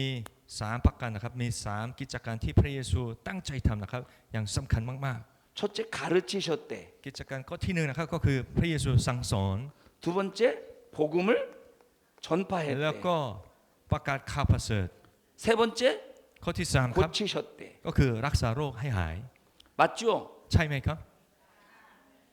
어? ใช่ไหมครับ 회당에서 가르치시고 สั่งสอนในธรรมศาลา 뭘 가르치셨어요? พระเยซูสอนเรื่องอะไรครับ 하나님의 말씀을 ก็คือ 가르치셨어요. พระเจ้าของพระเจ้าพระเจ้าพระเยซูสอน 전파하셨대. แล้วก็ประกาศ 뭘 전파하셨어요? ประกาศอะไรครับ 예수 그리스도만이 구세주라는 사실을 ว่า 전파하신 거예요. พระเยซูองค์เดียวท่านเป็นผู้ช่วยให้รอด 그 예수를 믿는 사람을 고치신 거예요. แล้วทุกคนที่ยอมเปิดใจเชื่อในพระเยซูนะครับพระเยซูก็วางมือแล้วก็รักษาโรคของเขาให้หาย 마태복음 9장으로 가보십시다. 지금 마태복음 4장을 읽었어요. 마태복음 บทที่ 마태복음 9 9장을 가보십시다. มัทธิวบทที่ 9장 35절. 9ข้อที่35นะครับ35มัทธิวบทที่9 3ข้อ35 한 목소리 읽습니다. 시작. พระเยซูจึงทรงดำเนินไปตามเมืองและหมู่บ้านโดยรอบทรงสั่งสอนในธรรมศาลาของเขาทั้งหลายทรงประกาศข่าวประเสริฐเรื่องแผ่นดินของพระเจ้าทรงรักษาโรคและความเจ็บป่วยทุกอย่างให้หาย 자, 이 말씀을 보면 어서 본 말씀이야. ข้อนี้นะครับเมื่อกี้เราก็เคยอ่านแล้วใช่ไหม 어? เราก็เคยอ่าน 아니 ที่ไหนครับ 대답을 시원하게 하라고 했잖아. อ่านตอนไหนครับอ่านที่ไหน 나를 죽이려고 작정했구먼. อยากให้อาจารย์โคตายเหรอครับอันนี้ก็มาเที่ยวบทที่4แล้วก็เมื่อกี้เราก็อ่านที่ไหน เรื่องเดียวกัน 뭐라고 말하는지 하나도 못 ที่ไหน 알아듣고. ครับ 여기 보셔. 자, 여기 마태복음 4장 23절의 말씀과 마태복음 9장 35절의 말씀이 같죠. ก็ทั้งสองข้อนะครับในมัทธิวบทที่10บทที่ 4장 23절 9นะครับเป็นความหมายเป็นเรื่องเดียวกันใช่ไหมครับ 마태복음 4장 23절에서도 가르치시고 복음을 전파하시고 พระ 고치셨대. เยซูก็สั่งสอนในธรรมศาลาแล้วก็ประกาศข่าวประเสริฐแล้วก็รักษาโรคให้หาย 마태복음 9장 35절에서도 가르치시고 มัทธิวบทที่9ก็ 복음을 เหมือนกัน 전파하시고 สั่งสอน 고치셨다 이 ประกา 말이에요. ศแล้วก็รักษาโรค 그러면 บทที่10บทที่ 그러면 마태복음 4장 23절인데 5장, 6장, 7장, 8장에서는 어떤 내용이 나오겠어요? 아까 마태복음 4장 23절과 마태복음 9장 35절 이 사이에 어떤 9 ก็ 말씀이 คือนะครับ 나오겠어요? มุมมองกว้างขึ้นนะครับตั้งแต่บทที่10ข้อที่23นะครับถึงบทที่9ข้อที่35เป็นเรื่องเดียวกันนะแต่ระหว่าง2บทนะครับ5บทที่5 6 7 8เป็นเรื่องอะไร 어떤 사건이 나오겠어요? อาจจะเป็นเรื่องอะไรครับระหว่าง2บทนี้ 5장, 6장, 7장, 8절을 보니까 어떤 사건이 나오느냐? 가르치신 사건, 복음을 레오. 전파하신 사건, 고치신 5 사건이 6 나온다 이 7 8นะครับ 말이에요. ก็บันทึกเหตุการณ์ที่พระเยซูคริสต์สั่งสอนอย่างไรแล้วก็ประกาศอย่างไรแล้วก็รักษาโรคอย่างไร 그러면 중요한 게 뭐라는 거예요? แล้วก็สิ่งที่สำคัญที่สุดในตั้งแต่บทที่3ถึงบทที่ 예수님 예수님께서 가르치셨다는 9ก็ 거야. คือพระเยซูนะครับสอนจริงๆสั่งสอน 중요한 것은 예수님이 복음을 และพระเยซูคริส 전파하셨다는 ต์ประ 거예요. กาศข่าวประเสริฐด้วย 중요한 것은 예수님께서 สิ่งสำคัญนะ 고치셨다는 ครับก็คือ 거야. พระเยซูรักษาโรคให้หาย 그러니 너희도 그렇잖아요. 가르치라는 거야. นะครับพวกเจ้าก็จงทำ3สิ่งนี้อย่างพระเยซูคริสต์เจ้าด้วย 하나님의 말씀대로 가르치라는 สั่ง 거예요. สอนด้วย 너희도 예수의 복음을 แล้ว 전파하라는 ประกาศแผ่น 거예요. ดินของพระเจ้าด้วย 너희도 고치라는 แล้วรักษา 거예요. โรคให้หายด้วย 이걸 강조하고 있는 것이 인크루지오라는 거예요. ก็เลยนะครับวิธีการเขียนแบบนี้นะครับก็อินคลูจิโอนะครับมันเน้นนะครับเรื่องที่ตั้งใจสื่อสารกับเรา 그래서 5장, 6장,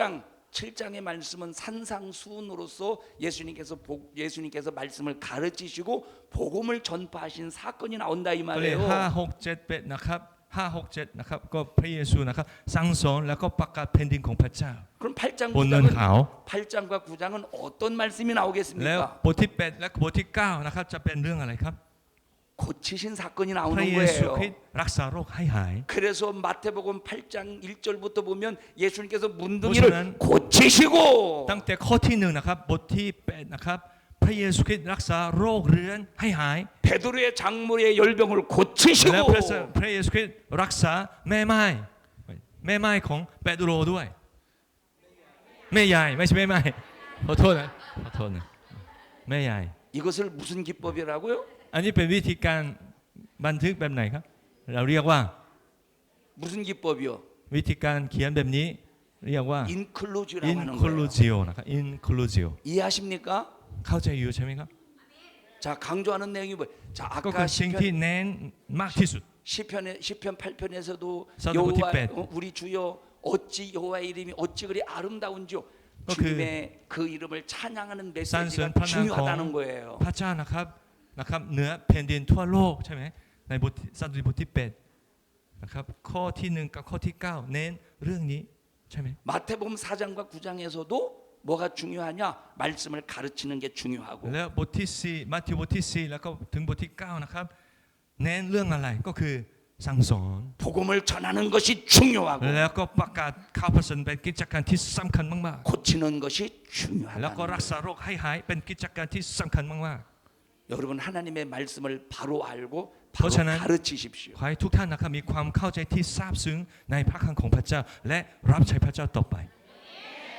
모르고 주먹구구식으로 가르쳐서 거짓 선자 되지 ถ้าเรา 말고 ไม่รู้ไม่เข้าใจนะครับ เราจะสอนผิดได้ง่าย 하나님의 말씀을 바로 알아서 바로 ก็เลย 가르치십시오. ขอให้ทุกคนนะครับมีความเข้าใจที่ถูกต้องตามพระทัยของพระเจ้าตามคำสอนในพระคัมภีร์ 그리고 예수 믿어야 반드시 구원받는다. 예수가 아니면 안 된다는 그 복음을 แล้วก็ 전파하십시오. รับใช้พระเจ้าต่อไปสั่งสอนพระเจ้าของพระเจ้าและประกาศแผ่นดินของพระเจ้า 그리고 แล้วก็ 병든 자를 고쳐 주십시오. รักษาโรคให้หายด้วยเถิด 귀신을 쫓아내 แล้วก็ 주십시오. ขับผีมารซาตานให้ออกด้วย 죽어가는 자를 예수 이름으로 예수 이름으로 기도해 주어서 แล้วก็ 고쳐 อธิษฐาน 주십시오. นะครับเพื่อคนที่กำลังจะตายนะครับให้เขามีชีวิตใหม่ชีวิตรอดด้วย 예수님이 하셨다면 เมื่อพระเยซูทำได้ 우리도 할 수 있습니다. พี่น้องทุกท่านที่นี่ก็สามารถทำได้ 그 이유는 그와 그 이유는 내가 예수님보다 잘나서 할 수 있는 것이 아닙니다. ไม่ใช่ว่าเรามีความสามารถในตัวเองไม่ใช่ว่าอย่างนั้นนะครับ 예수님이 하실 수 있도록 나에게 모든 예수 이름을 전부 주셨다 이 เพราะว่า 말이에요. พระเยซูคริสต์มอบทุกสิ่งทุกอย่างและพระนามของพระเยซูคริสต์ให้เราใช้ด้วย 그래서 내 이름으로 귀신을 쫓아내라. เพราะฉะนั้นพระเยซูตรัสนะครับว่า ใน ในพระนามของเราจงขับผีมารซาตานให้อ 내 อกด้วย 이름으로 병을 고쳐라. แล้วก็รักษาโรคให้หายด้วย โดยพระนามของเรา 고치라는 거예요. นะครับรักษาโรคให้หาย 여러분은 고쳐서 예수 안 믿는 불신자들이 야 예수는 살아계시구나 เราสามารถทำได้ 믿게 하십시오. แล้วก็ประกาศว่าพระเจ้าเป็นผู้ทรงพระชนอยู่จริงๆแล้วให้เขาเปิดใจต้อนรับพระเยซูคริสต์เจ้า 예수님이 우리에게 주신 권세예요. พระเยซูคริสต์เป็นฤทธานุภาพนะครับ 예수님이 우리에게 주신 능력이에요. พระนามของพระเยซูคริสต์เป็นความสามารถที่พระองค์มอบกับเราให้เราใช้ 예수님이 우리에게 주신 권리예요. พระเยซูเป็นสิทธิอำนาจพิเศษที่พระเจ้ามอบกับทุกท่าน 우리 옆 사람 두 손 꼭 ขอให้เราจับมือ 잡으시고 แน่นๆด้วยกัน 믿음만 있으면 라고. 병든 자도 고치고 귀신도 라고. 쫓아내고 죽은 자도 살릴 수 있다. ใช่ 시작. แล้วสั่งสอนพระเจ้าของพระเจ้าด้วยกันแล้วก็ประกาศข่าวประเสริฐด้วยกันรักษาโรคให้หายด้วยกันรับใช้ด้วยกัน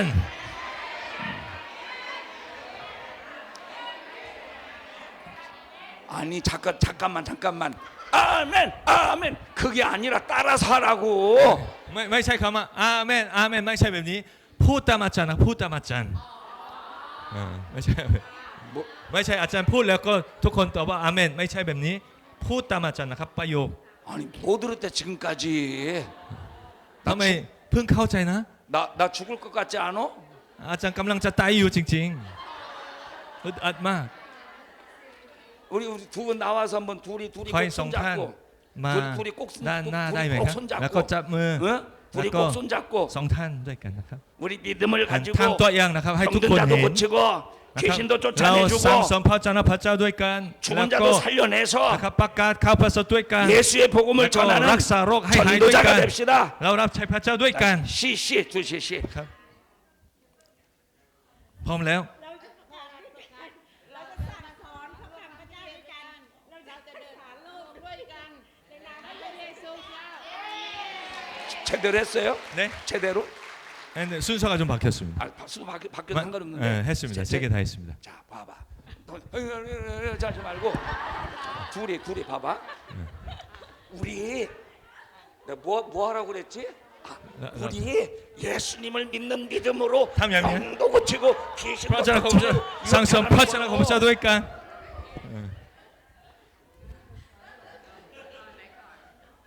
아니 มันสุภาพมากไปนะ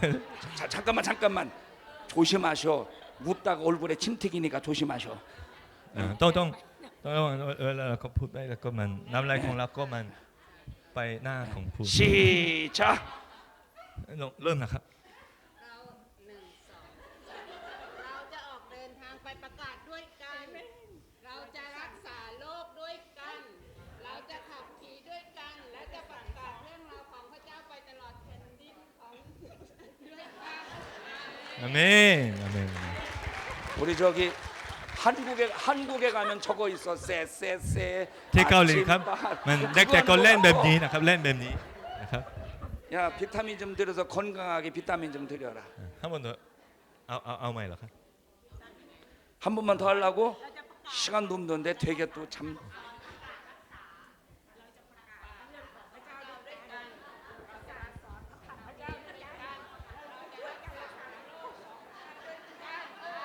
아멘.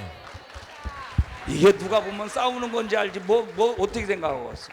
비타민인데 이거 ใน 먹고 วิตามินครับ 건강하셔요. ขอให้สุขภาพแข็งแรงตลอดไปนะครับคำสมิดาขอบคุณครับ 자, 잘 보셔 이제. ดูสิครับดูดี 자, 이 인플루지오라고 하는 개념을 ๆ 가지고 อินฟลูจิโอ 오늘 아까 읽었던 요한계시록 1장 4절부터 8절을 다시 보십시다. เราจะดูนะครับวีวันบทที่4บทที่1ข้อที่4ถึง8อีกรอบหนึ่งด้วยการมุมมองอินฟลูจิโอนะครับ 그래서 4절부터 8절에 있는 말씀을 읽으면서 แล้วก็ทำให้เรา 처음 나오는 내용과 아까 마지막에 나오는 땅자이도 내용이 같은 것을 찾아보자 이 말이에요. ข้อที่4มีคำว่าอะไร แล้วก็ข้อสุดท้ายข้อที่8มีคำว่าอะไร แล้วก็ผู้เขียนก็เน้นเรื่องอะไรซาดูดีนะครับบทที่8ขอโทษวีวันบทที่ขอโทษวีวันบทที่1นะครับบทที่1ข้อที่4ถึง8นะครับ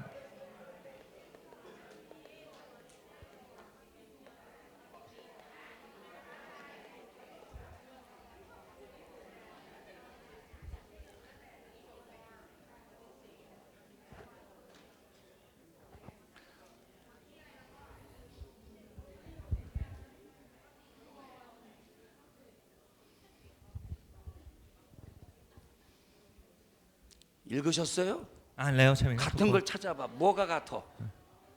แล้วก็ 처음에 ลอง 나오는 หานะครับ 거하고 끄트머리 나오는 거하고 같은 ใน 게 ข้อ 뭐예요? ที่4กับข้อที่8นะครับมันคำเดียวกันคืออะไร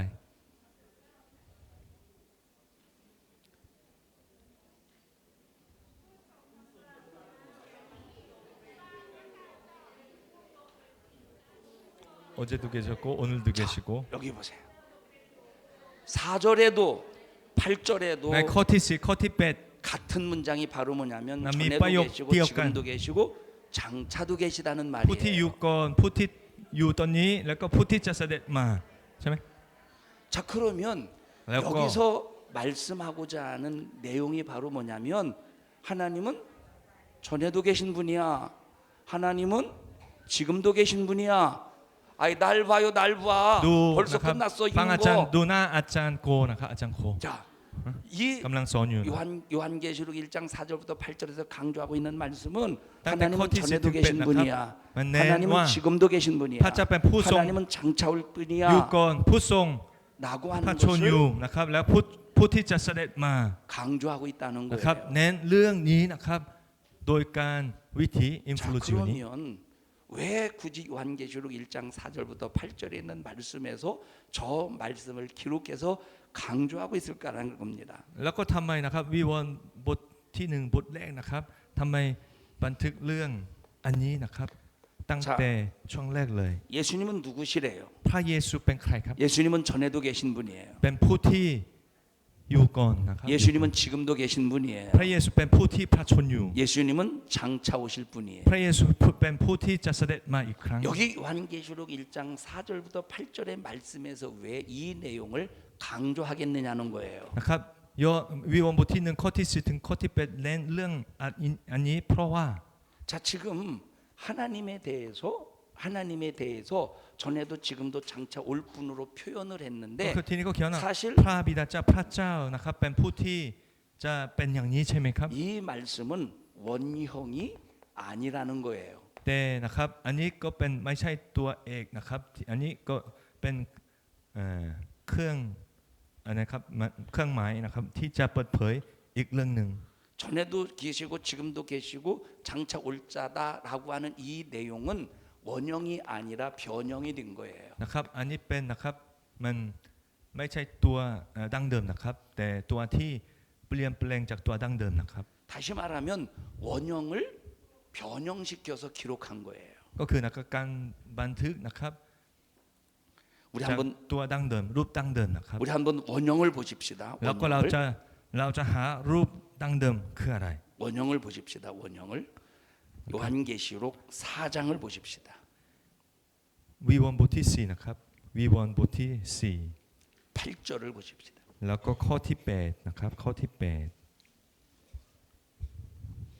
자, 다시 여기 지금 잘못했어요. 순서를. 4장 요한계시록 1장 4절부터 8절에 있는 말씀은 지금도 계시고 전에도 계시고로 나와 있어요. 8ก็คือลำดับนะครับทำใหม่นะครับก็คือพระเจ้าเป็นผู้ทรงพระชนอยู่ผู้ทรงมาก่อนนะครับแล้วก็ผู้จะเสด็จมาผู้ที่จะเสด็จมา 자, 이해하셨습니까? นะครับ 요한계시록เข้าใจใช่ไหมครับ? 1장 4절부터 8절에 있는 말씀은 지금도 계시고 전에도 계시고 장차 올 자라고 되어 있다 이 말이에요. ก็คือพระเจ้าเป็นผู้ที่ผู้ทรงพระชนอยู่แล้วก็ผู้ที่จะเสด็จมาผู้ที่มาก่อนนะครับแล้วก็ผู้ที่จะเสด็จมาอีกครั้ง 자, 여기 보십시다. 지금도 계시고가 가장 후송 먼저 파천유. 나온다는 거예요. นะครับมันสิ่งแรกก็คือพระเจ้าผู้ทรงพระชนอยู่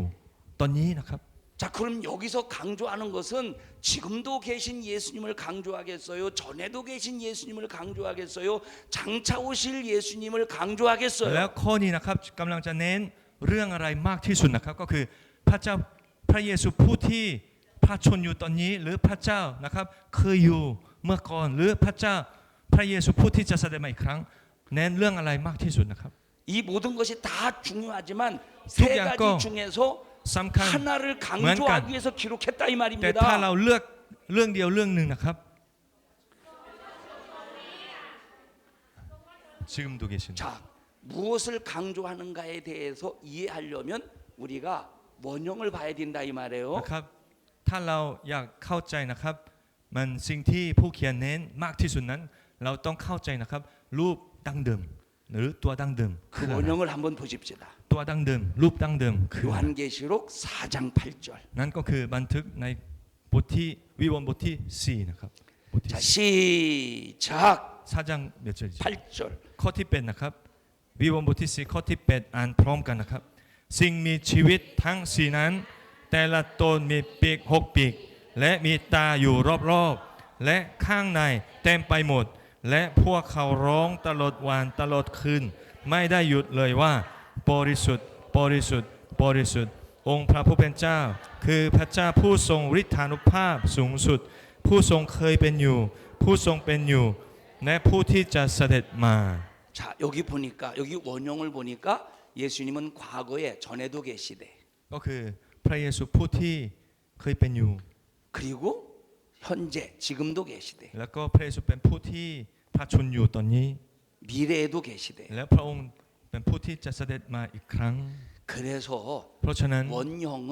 นะครับ 과거에도 계시고 현재도 계시고 미래에도 계시는 것이 원형이다 그 이 말이에요. ตัวแรกนะครับตัวดั้งเดิมนะครับเป็นเรื่องแรกก็คือผู้ทรงเคยเป็นอยู่แล้วก็ผู้ทรงพระชนอยู่ตอนนี้แล้วก็ผู้ที่จะเสด็จมาอีกครั้งอันนี้เป็นนะครับลักษณะดั้งเดิม 그런데 요한계시록 1장에서는 그 원형을 깨고 변형을 시켜서 예수 그리스도는 지금 현재 계셔. แต่วิวรณ์บทที่หนึ่งนะครับเปลี่ยนรูปแบบนะครับเพื่อจะเน้นนะครับเรื่อง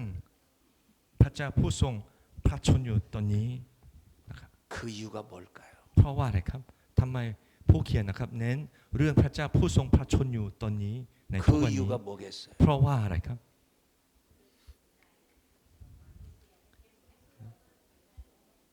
다혜야 너 담대하게 졸려? 하기 위해서 왜 이렇게 너 졸음이 왜 이렇게 눈이 왜 그리워? 그 이유가 뭐겠어요? ก็สาเหตุอะไรครับที่ผู้ 다혜 เขียน 얘기 나와봐. เน้น 너 เรื่อง 쳐 พระเจ้า 터졌어 너는. ผู้ 얘를 ทรงพระชนอยู่ 보십시다. ทุกวันนี้ตอนนี้ 얘 나와봐. นะครับโดยการเปลี่ยนรูปแบบจากรูปดั้งเดิมนะครับ 제가 เป็นรูปแบบ 도미티아누스입니다. ถ้าอาจารย์โคนะครับ 내가 เป็น 도미티아누스 เป็น 황제라고 กษัตริ 합시다. ย์โดมิเทียนุสนะครับ 얘는 기독교인이에요. แล้วเป็นผู้โคเมงแล้วก็ 얘는 지금 คนนี้ 엄청난 เป็นคริสเตียน 핍박을 받아요. กำลังอยู่ในการถูกโคเมงอย่างมากเลย 너무 고통스러워서 แล้วก็มี 죽고 ความทร 싶은데 มานแล้ว 죽을 ก็อยากจะ 수가 ตาย 없어. ดีกว่านะครับคิดว่าอย่างนั้น 나를 죽여줘 해도 죽여주지 않아요. ก็เลยอยากตายจริงๆก็เลยอยากให้ฆ่าข้าพเจ้าแต่ 죽음 ไม่มีใครที่มาฆ่าแต่โคเมงอย่างเดียว 죽음 직전까지만 가게 하고 죽이지 않아요. แล้วก็ผู้โคเมงนะครับมันโคเมงให้เขานะครับมันทรมานแต่ไม่ให้ตาย 너무 괴로운 거예요. นะครับมีความทรมานมากๆตลอดเวลาแต่ตายก็ไม่ได้ 하나님이 살아계시면 이럴 수 있을까라고 하는 แล้วก็บ่นกับพระเจ้า 의구심이 ว่า 들어요. ถ้ามีพระเจ้าจริงๆทำไมชีวิตของข้าพเจ้าเป็นแบบนี้ตอนนี้มันสงสัยอย่าง 과거에는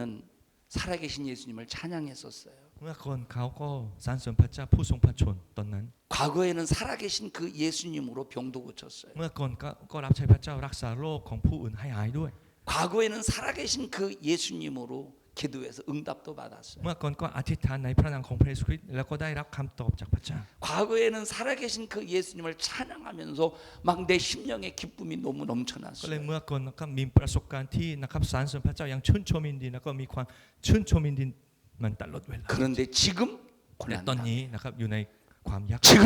고통당, อยู่ในการถูกข่มเหง 지금 견딜 수 นะครับ 없어요. มันอดทนต่อไปไม่ 지금 ไหว 삶을 포기하고 นะครับ 싶어요. อยากจะทิ้งชีวิตเลย 모든 걸 다 내려놓고 อยากจะ 싶어요. วางทุกอย่างนะครับ 죽고 ตาย 싶어요. ตายอย่างเดียวอยากจะ 예수님이 ตายอย่างเดียว 살아계신가라고 하는 의심이 มี 들 ความสงสัย 정도예요. มากๆในใจนะครับว่าพระเยซูมีจริงเหรอ 과거에 예수님을 경험했던 것이 의미가 แล้ว 없어졌어요. ประสบการณ์ที่ผ่านมาทุกอย่างนะครับไร้ความหมาย 어제 병 고쳤던 것이 의미가 แล้วเขา 없어졌어요. รับใช้ที่นะครับมันรักษาโรคให้หายก็ 어제로 ไร้ความหมาย 어제 예수로 기뻐했던 것이 의미가 없어졌어요. นะครับเมื่อก่อนนะครับที่เคยมีความชื่นชมในพระเจ้าก็ไร้ความหมายไม่มีประโยชน์ตอนนี้ 왜냐 그러와.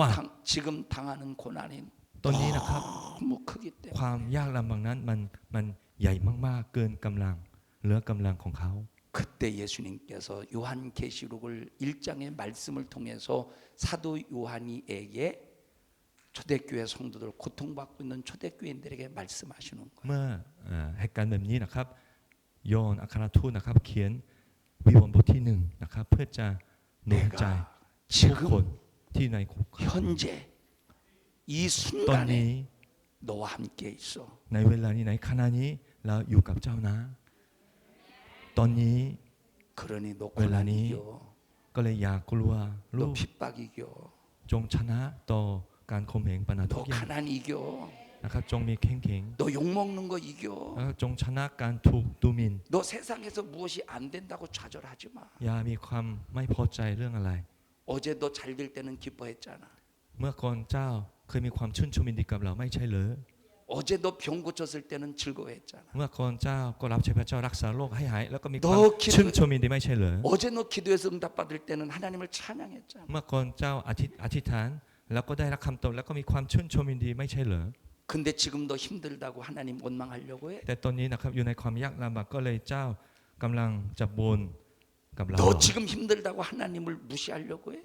ตอนนี้อยู่ในความยากลำบากเหลือกำลังของเจ้าก็เลย 예수님을 의심해? มันทรยศเราเหรอ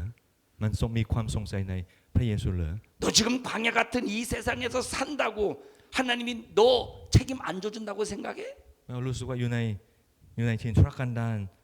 นะครับที่มีความยากลำบากก็เลยสงสัยว่าไม่มีพระเจ้าเหรอ 삶을 놓고 싶어하는 그리스도인들에게 예수님께서 다급하게 말씀하시는 거예요. ก็เลยพระเยซูคริสต์เสด็จมานะครับแล้วก็มันหนุนใจนะครับพวกคนที่อยู่ในความยากลำบาก 그래서 과거라는 단어를 먼저 쓰시는 것이 아니라 지금 현재의 단어를 먼저 ก็เลยใน 쓰시면서 วิวรณ์บทที่1นะครับใช้คำว่านะครับพระเจ้าผู้ทรงพระชนอยู่ตอนนี้นะครับอันนี้เป็นอันแรก 지금 너와 함께하고 있어. นะครับเน้นเพื่อการหนุนใจ 네 고통 ให้ 중에 เรารู้ 너와 ว่า 함께하고 พ 있어. ระเจ้าทรงพระชนอยู่ พระเจ้าทรงสถิตอยู่กับเราแม้ว่าเราอยู่ในความยากลำ 너의 บาก 절망 가운데서라도 함께하고 있어. นะครับพระเจ้ากำลังสถิตแล้วก็อยู่กับเราในนะครับความยากลำบากของเราในทุกวันนี้ 그러므로 예수 없다고 포기하지 마. เพราะฉะนั้นอย่าถอยนะครับอย่าวุ่นวาย 그렇다고 예수 의심하지 마. อย่าสงสัยเรา 그렇다고 예수 무시하지 마. อย่าดูหมิ่นเรา 너 그렇다고 예수 배신하지 마. แล้วก็อย่าทรยศเรา 지금 너와 함께 있는 그 예수님이 너를 책임져 줄 거야. เราจะช่วยเจ้า 요한계시록 11장 한번 볼까요? วิวรณ์บทที่11นะครับวิวรณ์บทที่ 요한계시록 11장 1절을 보십시다. วิวรณ์บทที่11ข้อที่1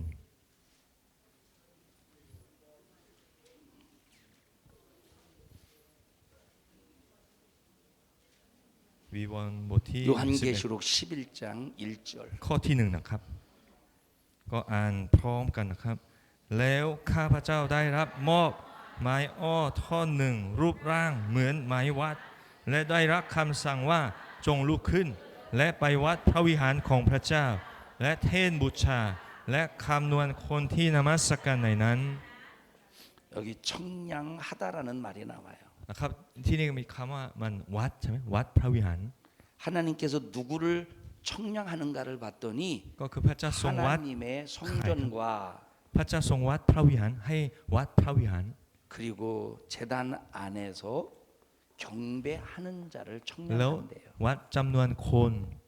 นะครับที่กำลังนมัสการพระเจ้าในพระวิหาร 하나님이 누구를 청량하신대요. พระเจ้าให้วัดอะไรครับให้วัดใคร 성전과 제단 안에서 하나님을 경배하고 하나님을 예배하고 하나님으로 사는 사람을 청량하신다. ให้วัดจำนวนคนที่กำลังนมัสการพระเจ้าในพระวิหารนะครับอย่าง 자, 그러면 สุดจิตสุดใจ 이 ถ้าอย่างนั้น 청량하다라고 하는 헬라어 언어는 คำว่าวัดนะครับ 메트레손이에요. คำกรีกนะครับก็คือเมทเลซอน 그럼 메트레손이라는 말은 คำว่าเม 청량 ทเลซอน 단지 자로 잰다라고 하는 의미만 있는 것이 아니고 แล้วอันนี้นะครับไม่ใช่ความหมายว่าวัดด้วยเชือกหรือวัดด้วยนะครับไม้บรรทัดแบบนี้เท่านั้นไม่ใช่นะครับความหมายกว้างกว่านั้น 자로 재서 설계하고 ก็คือวัดแล้วก็นะครับออกแบบแล้วก็มันเพื่อการก่อสร้างด้วย 설계한 다음에 공사하고 แล้วก็การก่อให้ขึ้นนะครับก่อสร้างด้วย 그 คำว่าเมทรสันก็มันวัดแล้วก็ความรวมความหมายออกแบบแล้วก็การก่อสร้างด้วยนะครับ 그 공사를 진행해서 แล้วก็ดำเนินการก่อสร้าง 완공할 때까지 จนถึงความสำเร็จด้วย ความหมายสมบูรณ์นะครับ 이 모든 전체의 과정을 메트레손이라고 แล้ว 그러는 ก็ 거예요. เราเรียกว่าเมทรสันนะครับคำว่าคำกรีกว่าเมทรสัน 하나님이 여러분을 만들어 가시는 일에 책임져 주신대요. พระเจ้านะครับจะนะครับเหมือนรับรองชีวิตของเรานะครับ 지금 가난이 문제가 아니래요. แม้ว่าเราอยู่ในความยากลำบากเรื่องอะไร 핍박받는 게 문제가 แม้ 아니에요. ว่าเราก็อยู่ในการถูกนะครับข่มเหง 수많은 사람들이 여러분들이 예수 믿는 것 때문에 욕을 해서 여러분들이 매와 그것 때문에 고통을 당한다고 해서 그게 문제가 คนมาก 아니라는 มาย 거예요. นะครับมาดูหมิ่นเราแล้วก็ดูถูกเราแล้วก็ข่มเหงเราเพราะเราเป็นคริสเตียน 하나님은 그것과 상관없이 네. 여러분을 메트레손 하신대요. แต่พระเจ้าเมตรส่วนท่าน 하나님은 기어이 시작하신 것을 여러분을 끝까지 만들어 가신대요. แล้วพระเจ้าเมตรส่วนท่านก็คือตั้งแต่นะครับวัดแล้วก็ออกแบบแล้วก็การก่อสร้างให้ถึงความสำเร็จเรียบร้อยนะครับ 그래서 성경은 예수 그리스도는 알파와 เพราะ 오메가래요. ฉะนั้นนะครับพระคัมภีร์สอนว่าพระเยซูคริสต์เป็นอัลฟาและโอเมกา 시작하신 분이 반드시 끝을 맺는다는 ก็คือพระเจ้า 말이에요. ผู้ทรงเริ่มนะครับก็จะสำเร็จสิ่งนั้นด้วย 그러면 하나님이 여러분을 메트레손 하시려면 조건이 있대요. เมื่อพระเจ้าเมตรส่วนเรานะครับก็มีเงื่อนไขหนึ่งนะครับที่เราต้อง 하나님은 มี 아무나 메트레손 하지 않으신대요. นะครับไม่ใช่ว่าพระเจ้าเมตรส่วนทุกคนนะครับในโลกไม่ 하나님은 ใช่ 아무나 책임져 주시지 พระ 않는데요. เจ้ารับรองทุกคนก็ไม่ใช่นะครับ 하나님은 아무나 만들어 주시지 พระเจ้า 않는데요. นะครับออกแบบให้แล้วก็สร้างนะครับให้ถึงความสำเร็จเพื่อทุกคนก็ไม่ใช่นะครับ 반드시 조건은 하나님의 성전과 제단에서 경배해야 된대요. เงื่อนไขนะครับที่ชัดเจนนะครับที่พระคัมภีร์เปิดเผยก็คือว่าจำนวนคนที่กำลังนมัสการในพระวิหารของพระเจ้า 하나님을 예배해야 된대요. ผู้ที่นมัสการพระเจ้า 끝까지 믿음을 지켜야 ผู้ที่ 된대요. รักษาความเชื่อจนสิ้นสุด 순교의 정신을 가져야 ย 된대요. กล้าที่จะตายยอมตายเพื่อพระเยซูคริสต์เจ้าด้วย 예수 믿는 것 때문에 욕을 먹어도 안색이 변하면 안 된대요. กล้าถูกข่มเหงถูกดูหมิ่นนะครับเพราะพระเยซูคริสต์เจ้า 여러분을 핍박하는 자가 있어도 미워하면 안 된대요. แม้ว่ามีใครมาข่มเหงเราก็ไม่เกลียดชังผู้นั้นเพราะพระเยซูคริสต์เจ้า 하나님이 원수 같은 나를 사랑하셨듯이 원수 같은 여러분의 이웃을 끝까지 예수의 사랑으로 사랑해야 된대요. พระเยซูคริสต์รักเราอย่างไรพระเยซูรักเราเคยเป็นศัตรูของพระเจ้าก็เลยพระเยซูคริสต์ให้เรารักศัตรูของเราด้วย 그렇게 하나님의 성전과 제단에서 하나님을 경배하는 사람을 하나님은 메테레손 하신대요. เพราะฉะนั้นพระเจ้านะครับเมตรออกแบบแล้วก็ก่อสร้างจนถึงสำเร็จนะครับผู้ที่กำลังนมัสการพระเจ้าอย่างสุดจิตสุดใจรักษาความเชื่อจนสิ้นสุด 아무나 하나님을 찬양할 수 있는 게 아니에요. นะครับไม่ใช่ว่าทุกคนก็สามารถสรรเสริญพระเจ้าได้นะครับไม่ใช่เป็นแบบนั้น 아무나 하나님을 경배할 수 있는 게 아니에요. ไม่ใช่ว่าทุกคนนะครับสามารถสรรเสริญพระเจ้าได้ 아무나 하나님을 노래할 수 있는 것이 아니에요. ไม่ใช่ว่าทุกคนที่นะครับร้องเพลงสรรเสริญพระเจ้าอธิษฐานต่อพระเจ้าได้ 성전과 제단 안에서 하나님을 경배하는 사람 하나님께서 받으시는 그 찬양 하나님께서 받으시는 그 노래 하나님께서 받으시는 예배는 성전 안에서 신앙생활해야 된대요. นะครับผู้ที่กำลังนมัสการพระเจ้าในพระวิหารนั้นนะครับเขาเป็นชีวิตที่ถูกพระเจ้านับไว้ 저기 제단 요한계시록 11장 1절에 제단이라는 말이 나와요. ในวิวรณ์บทที่11นะครับมีคำว่าแท่นบูชา 그 제단을 원어로 보면 예수님이 활동하시는 공간이에요. แล้วก็แท่นบูชานะครับถ้าเราใช้นะครับมันคำกรีกนะครับก็แท่นบูชาก็เป็นสถานที่ที่พระเยซูพระเจ้าทำงาน 예수님이 계신 그곳에 여러분도 함께 있어야 돼요. ที่ไหนที่พระเจ้าพระเยซูคริสต์สถิตอยู่ขอให้ท่านอยู่ที่นั่นด้วย 예수님이 십자가 지는 현장에 여러분도 함께 있어요. ที่ไหนที่พระเยซูคริสต์กำลังแบกไม้กางเขนของพระองค์ขอให้ท่านแบกกางเขนของท่านที่นั่นด้วย 예수님이 핍박받는 현장에서 여러분도 함께 예수님과 같이 ที่ไหนที่พระเย 핍박받아야 ซูคริส 돼요. ต์กำลังถูกข่มเหงขอให้ท่านยอมถูกข่มเหงที่นั่น 하나님이 그 사람을 메트레손 แล้ว 하시고 พระเยซูพระเจ้านะครับจะเมตรสนท่านอย่างแน่นอน 알파와 오메가 되신 그 พระเยซูเป็น 예수님께서 อัลฟา 끝까지 และ 책임져 โอเมกา 주신다. ผู้ทรงเริ่มในชีวิตของท่านนั้นเป็นผู้สำเร็จในชีวิตของท่านเช่นกัน 하나님 여러분을 메트레손 하시길 원하십니까? พระเจ้าปรารถนาเมตรสนชีวิตของท่าน 성전과 제단 안에서 하나님을 그렇잖아요. 경배하는 삶을 ขอ 살아요. ให้ท่านเป็นผู้ที่กำลังนมัสการในแท่นบูชาแห่งพระวิหารของพระเจ้า 여기서 말하는 경배는 단지 노래가 아닙니다. นะครับนมัสการที่แท่นบูชานั้นนะครับไม่ใช่ร้องเพลงสรรเสริญพระเจ้าไม่ได้หมายความว่าอย่างนั้น 도미티아누스 황제가 오케이. 잔인하게 기독교인들을 향해서 핍박할지라도 กษัตริย์โดมิเทียัสข่มเหงคริสเตียนอย่างมากมายใช่ไหมแม้ว่าเป็นศักดิ์ศาสนาแบบนั้น 살가죽을 찢어서 죽일지라도 นะครับไม่ว่าเอาหนังออกจากตัวของเรามันการข่มเหงอย่างโหดร้ายนะครับแบบนั้น 그럼에도 불구하고 예수 그리스도는 나의 구세주입니다라고 매 고백하는 빼냐면 낙합. 삶이 하나님을 경배하는 ผู้ 삶. ที่ยังกล้าบอกว่าสารภาพว่าพระเยซูเป็นองค์พระผู้เป็นเจ้าของข้าพเจ้านะครับผู้นั้นเป็นผู้ที่กำลังนมัสการพระเจ้าในพระวิหาร 태국의 사역자들이요. ขอให้ผู้รับใช้ทุกท่านที่นี่ 태국의 성도들이요. ขอให้ 태국의 성도들이요. พี่น้องคริสเตียนทุกท่านในประเทศไทย 하나님 여러분을 메트레손 하게 하세요. พระเจ้าประทานเมตตาส่วนชีวิตของท่าน 그러려면 하나님만 경배해야 돼. เพราะฉะนั้นจงยามเกรงและนมัสการพระเจ้าผู้เดียว 오직 예수님이 활동하시는 그 공간에서 여러분도 똑같이 주님과 แท่น 함께 บู 하세요. ชานะครับขอให้ชีวิตของท่านอยู่แท่นบูชาแห่งการนมัสการพระเจ้า 예수님을 언어로 배신하지 마세요. แล้วก็อย่านะครับปฏิเสธพระเยซู 마음과 생각으로 배신하지 นะ 마세요. ครับอย่ามีความคิดที่ปฏิเสธพระเยซูสักเรื่องหนึ่ง 여러분 성도들과 시기 질투하는 사람 있죠. 네. 시기 질투. บางทีนะครับเราก็มีความอิจฉาใช่ไหมครับ 그거 พี่น้อง 예수님 สมาชิกในโบสถ์ก็มีความอิจฉาซึ่งกันและกัน 그거 예수님 배신하는 거예요. การที่มีความอิจฉานั้นนะครับเหมือนการปฏิเสธพระเยซูนะครับ 예수님이 언제 시기 질투하셨습니까? พระเยซูเคยมีความอิจฉาไหม 여러분 시기 질투하는 것은 ความอิจฉานั้น 그건 예수님을 배신하는 거예요. เป็นเหมือนการปฏิเสธพระเยซูเลย 그건 예수님을 경배하는 사람이 아니에요. เป็นผู้ที่กำลังนมัสการในพระวิหารนั้น 예수님을 ไม่มี 기만하는 ความ 사람. อิจฉานะครับ 예수님을 ผู้ 욕되게 ที่มี 하는 ความอิจฉา 사람이에요. นะครับกำลังดูหมิ่นพระเยซูนะครับ 예수님을 무시하는 사람이에요. ผู้ที่นะครับมันทรยศพระเยซูคริสต์ 지금도 계신 예수님. พระเยซูเป็นผู้ที่พระชนอยู่ 그 예수님께서 지금 여러분이 당하는 고난을 보고 계셔요. และพระเยซูผู้ทรงพระชนอยู่ตอนนี้นะครับ 힘든 กำลัง 상황을 ทอดพระเนตรความทุกข์ทรมานของท่าน 힘든 상황을 지켜보고 계셔요. พระเยซูนะครับทอดพระเนตรนะครับความยากลำบากของท่านในปัจจุบัน 힘들어도 원망하지 ไม่ว่า 마세요. มีความทุกข์ยากลำบากมากแค่ไหน ขอให้ทุกท่านมีความ 힘들어도 มีการบ่นมีความไม่พอใจ 아무리 힘들어도 내 입에서 하나님에 대한 แม้ว่า 불신을 내뱉지 อยู่ในปัญ 마세요. หามากมายนะครับ ขอให้อย่าให้ปากของท่านปฏิเสธพระเยซูนะครับ 죽도록 충성하라. แล้วก็จงมีความจงรักภักดีต่อพระเยซูคริสต์ 죽도록 충성하라. นะครับจงรักภักดีจนนะครับ 죽도록 ยอมตายเพื่อพระเยซูคริสต์เจ้านะครับ 조금만 더 합시다. แล้วก็เราก็ 요한계시록 1장으로 สอน 다시 อีกนิด 가서 นึงนะครับ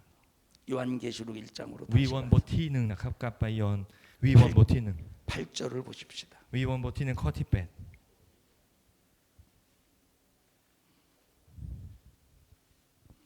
요한계시록 1장 8절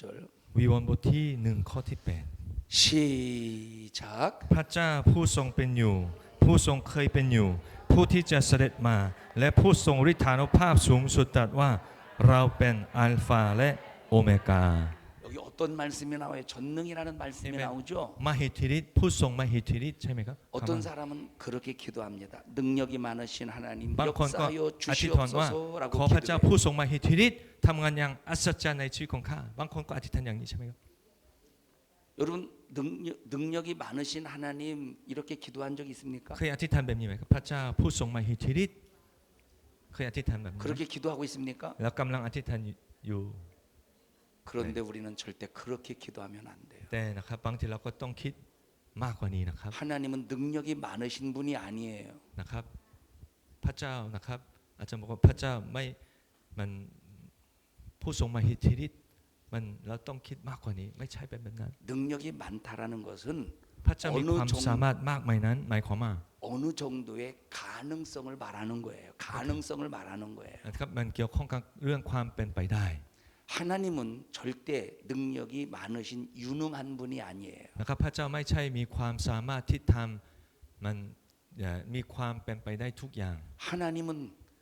못할 것이 없는 모든 것을 다 하시는 완벽하신 전능하신 분이에요. พระเจ้าเป็นผู้ทรงมหิทธิที่สามารถทำได้ทุกอย่างใช่ไหมครับ 능력이 많은 분이 아니라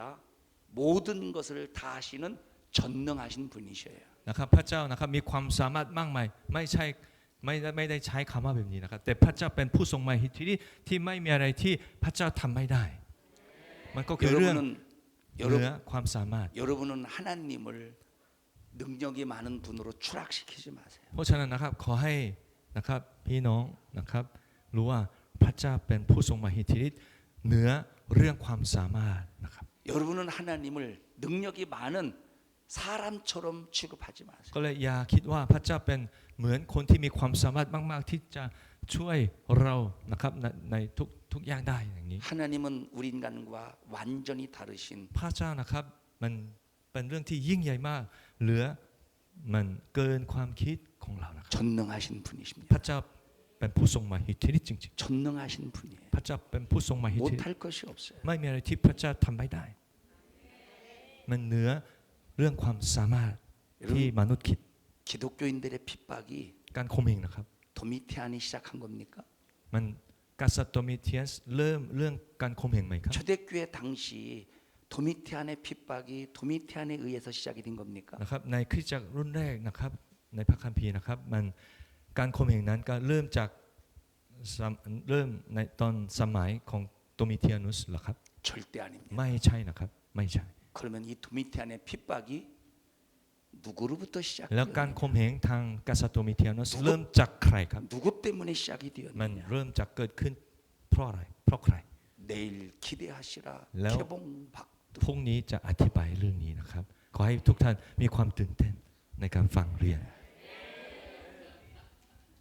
승리합시다. ขอให้เราทุกคนมีชัยชนะด้วยกัน 오직 예수예요. นะครับจงมีชัยชนะ เยซู ต่อ บักเกี่ยว ทุกสิ่งทุกอย่างใน เยซูบัก พระ เกี่ยว เยซูคริสต์เจ้า 우리는 예수밖에 없어요. เรามีพระเยซูคริสต์องค์เดียว 오늘 식사하시고 집에 저 숙소에 가서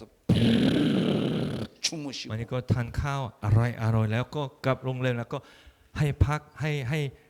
นะครับมัน 내일은 조는 땜 분이 티티스. 한 사람도 없도록 เพื่อพรุ่งนี้ไม่มีสักคนที่ว่วงแล้วก็หลับ 만약에 졸리면 이쑤시개로 위 눈과 아래 눈을 찝어가지고 눈을 เอาไม้จิ้ม 부러뜨리시기 มานะครับ 바랍니다. ถ้าว่วงนะครับมันจิ้มตาหรือจิ้มเนื้อ 우리 옆 사람 두 손 꼭 잡으시고 아니, 저 오늘 거- 말씀을 จับมือ 마감합니다. นะครับคนข้างๆด้วยกันจับ 우리는 มือ 예수밖에 없습니다. เรามีพระเยซูเท่านั้น 그 예수님이 오늘 나와 함께 하십니다. พระเยซูผู้นั้นเป็นผู้ทรงสถิตอยู่ในชีวิตของข้าพเจ้าในวันนี้ 할렐루야. ฮาเลลูยา 할렐루야. ฮาเลลูยา